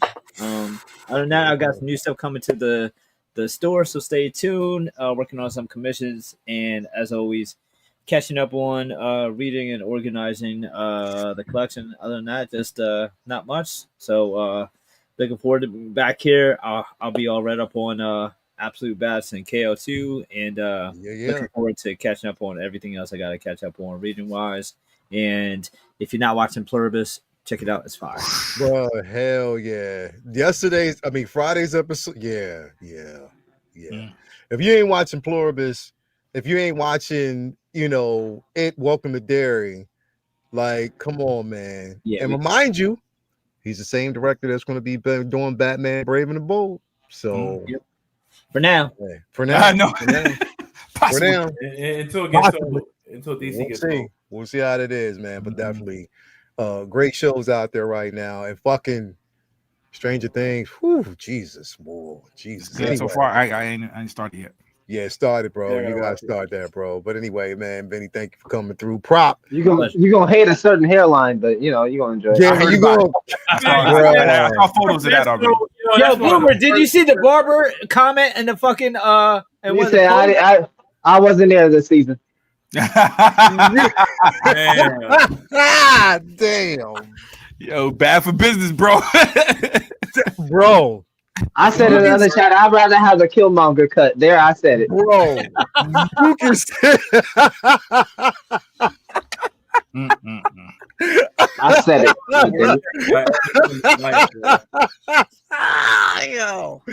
Yo, they is dragging Lucas this episode. This season so far, bro. I'm like, yo, Leo was so disappointed. I thought he had died. The way you had said something, I'm like, no, not Lucas. Nah, well, just a haircut, bro. I read somewhere else. I was like, what are you talking about? Ain't nobody in the A's that I knew had no flat top like that. And then you see him in regular, you like, okay, bro, they just something and make it. Like the kid is like it looks fine. So it's like, yo, I'd get it if his shit was doing like a actual James Harden step back in real life, but we're not doing that. That's not happening. It's a majority white town. Right. So, it'd be one thing if that was really what they was working with. Nah, fuck that, Prop. I've witnessed that before, bro. He got parents. I went to a place, man. I sat down in the chair, and the dude pulled out scissors. Bro. I'm I'm gonna show you. Smyrna, Georgia. I was yo. Hey, Dale. What's going on, Marcus? Let's go ahead, Lucas. Let's go ahead and get you going, man. I was trying to figure out. I was like, yo, the whole time I'm trying to figure out whose hairline. I mean, whose hair does, bro? You know who his shit looks like? The lead singer Cameo, bro. Mm-hmm. That's what his shit looks like this fucking season, bro. Like, I don't know who the fuck. You, bro. I swear to God, it does, bro. His hairline is like the best friend from Smallville. Bro, this is where his shit. No fade. It don't look this good. It don't, bro. It Word don't, up. bro. Like, It's like the front, the very center part of his hairline is like a half pipe that fucking Tony Hawk would have hit in the X Games back in '96. His shit don't make no fucking sense. Why they push his shit back? Yeah, bro. Who said? And that's what I'm trying to figure out. Like, who said the shit was dope? The Black Power Ranger. That's what he looked like. Yeah. No, you gotta respect Zach. His hairline. Hey, leave that dude alone, man. He been doing diss tracks. I'm gonna have to hold you there, Pip Juice. It was that bad. That hairline wasn't that bad back then. No, not like go hair now. No. Go ahead and Lael, if you can bring up Stranger Thing hair. This Stranger Thing line is the worst I've ever seen in my life. Go ahead. I need a red flag. Go ahead. Challenge. Look at this, bro. I need an instant replay, Lael. And the flat top is crooked. Dog, it's going to the left.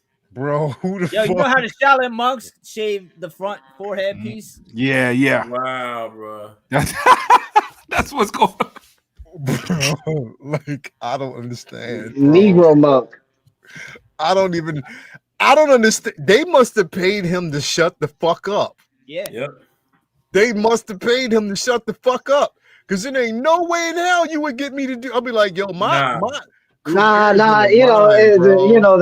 makeup lady is she probably a really nice lady. They're really nice ladies in the trailer. He's just like, man, I'm not gonna do that.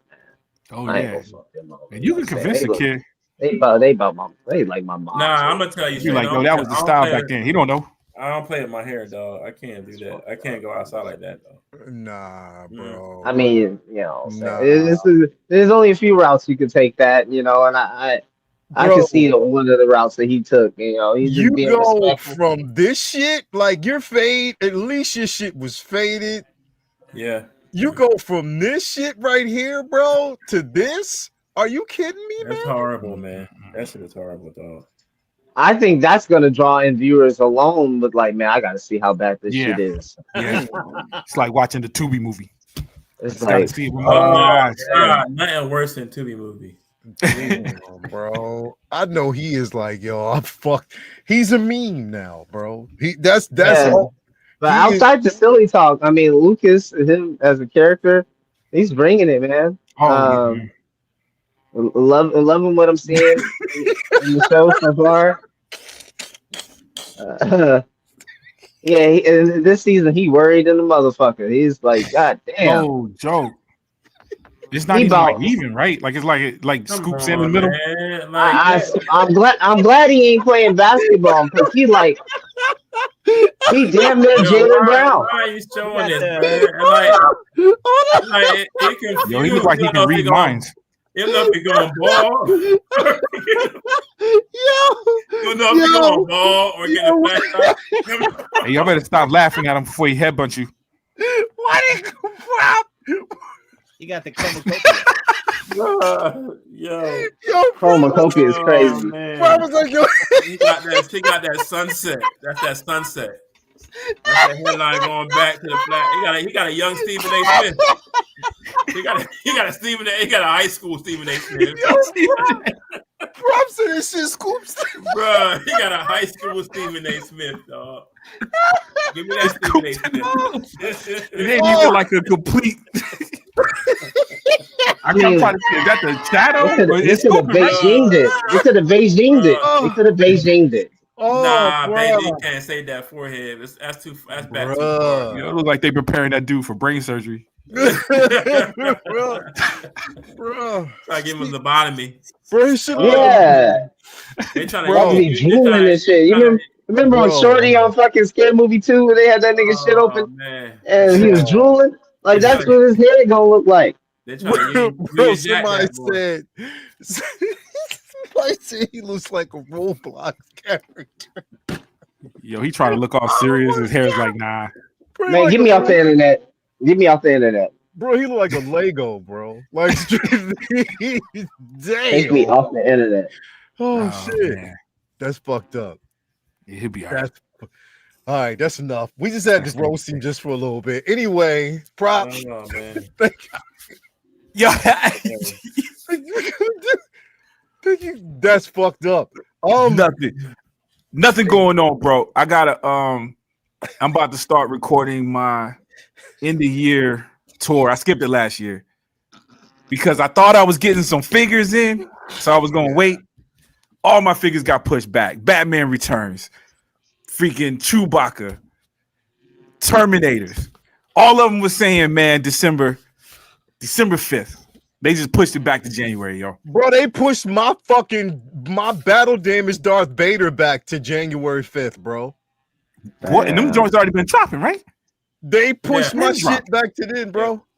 They've been out. Dude, that's They not sold cool, out. man. They Like sold I just out. knew we was gonna have our stuff before Christmas, man. I don't But want to talk about it, so bro, but go ahead. the good news is I can go ahead and start filming because I was waiting to get that stuff, get it on the shelves. So I ain't rushing around. Only I'm with trying to these start delays, filming. that means there's gonna be some surprises. Some gonna come up. Some gonna pop out. I hope so, man. I came back. Yeah, get me off the internet. Yo, hey, he just created a whole storyline based off that dude's headline. Yo, the funny part is while we was roasting, Bloomer was like, "Yeah, man, but despite that, bro, he's still." yeah, man. Yo, Hey. Bloomer was trying to give him an out. Wherever the name tag is, read it. He's delightful. You watch the show, you know. Hey, Bro, he's trying listen, to give him an out. Derek. Shout out to my boy Derek. Oh. He turned it around. Mm. Shout out to him. Oh, man. Shout out to my boy Derek. Mm. The delightful man. bloomer in the house. Bro, thank you all for being. Thank you, Prop, for being here, man. Yeah. As always, Bloomer, take us out, bro. Take us out, man. Man, you guys know where to find me, man. Monday, Wednesday, and Friday. So Monday, you're here with us. And Wednesday, we'll have a lot to talk to you. Hopefully, a little bit more to talk to you about, especially with the Leia showing up and the TVA Wolverine, the weird, somewhat controversy about them not showing the jacket. But we know about the Chinese censorship laws, so that's nothing new if you've been around the block. So we'll have a little bit of a discussion on that on Wednesday. So we'll hope to see you there. And then, of course, on Friday, Figure Flex Friday, still more platinum tickets and golden tickets to be given out. So please continue to bring your best and make sure you go on over to the Facebook group page and the feature post so you can see all of the themes and all the issues that we are, that we want you guys to submit out there. But as for me, man, personally, just continuously just trying to push the envelope and trying to get better behind the camera, taking these taking photos and taking one quality photo at a time, and just really just trying to grow not only the photography skills but the editing skills, and also just starting to really understand lighting much more. Doesn't seem more of a crapshoot like it used to. I'm starting to feel a little bit more intentional in everything that I'm doing. So that has been a really great journey for discovery. But other than that, yeah, going over to my Facebook page. If you don't follow me on Instagram, follow me over there. That is where I am active the most. So if you ever have a question or just want to get at me, that is the best place to go. But other than that, man, I'll just leave you with some words of encouragement. You know, we are getting closer to the holiday season. Oh, we're here, really. Let's be honest.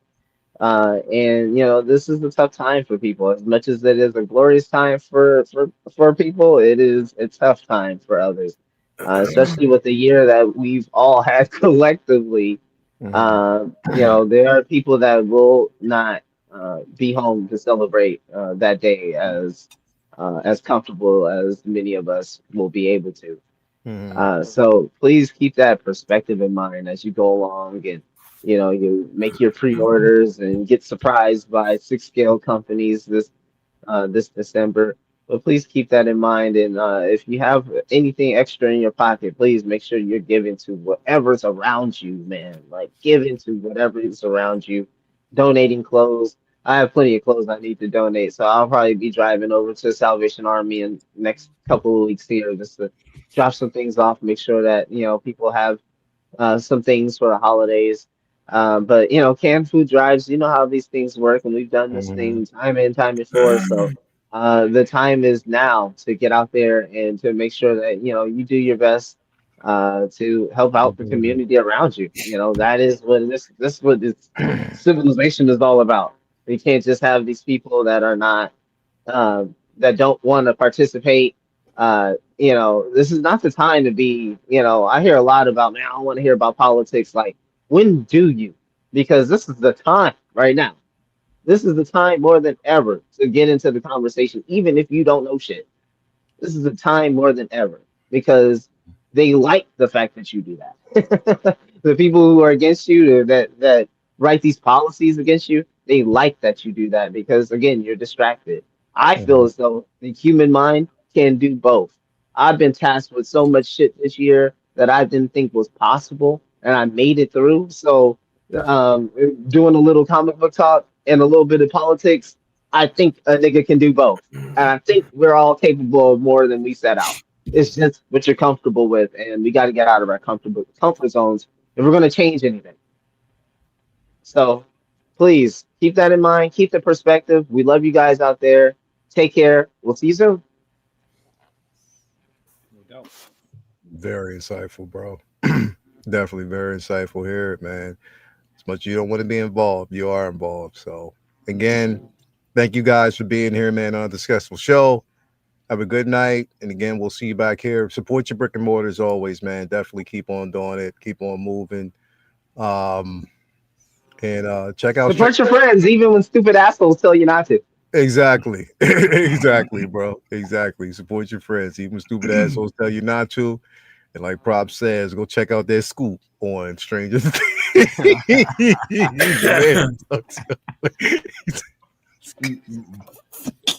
can't. I'm out.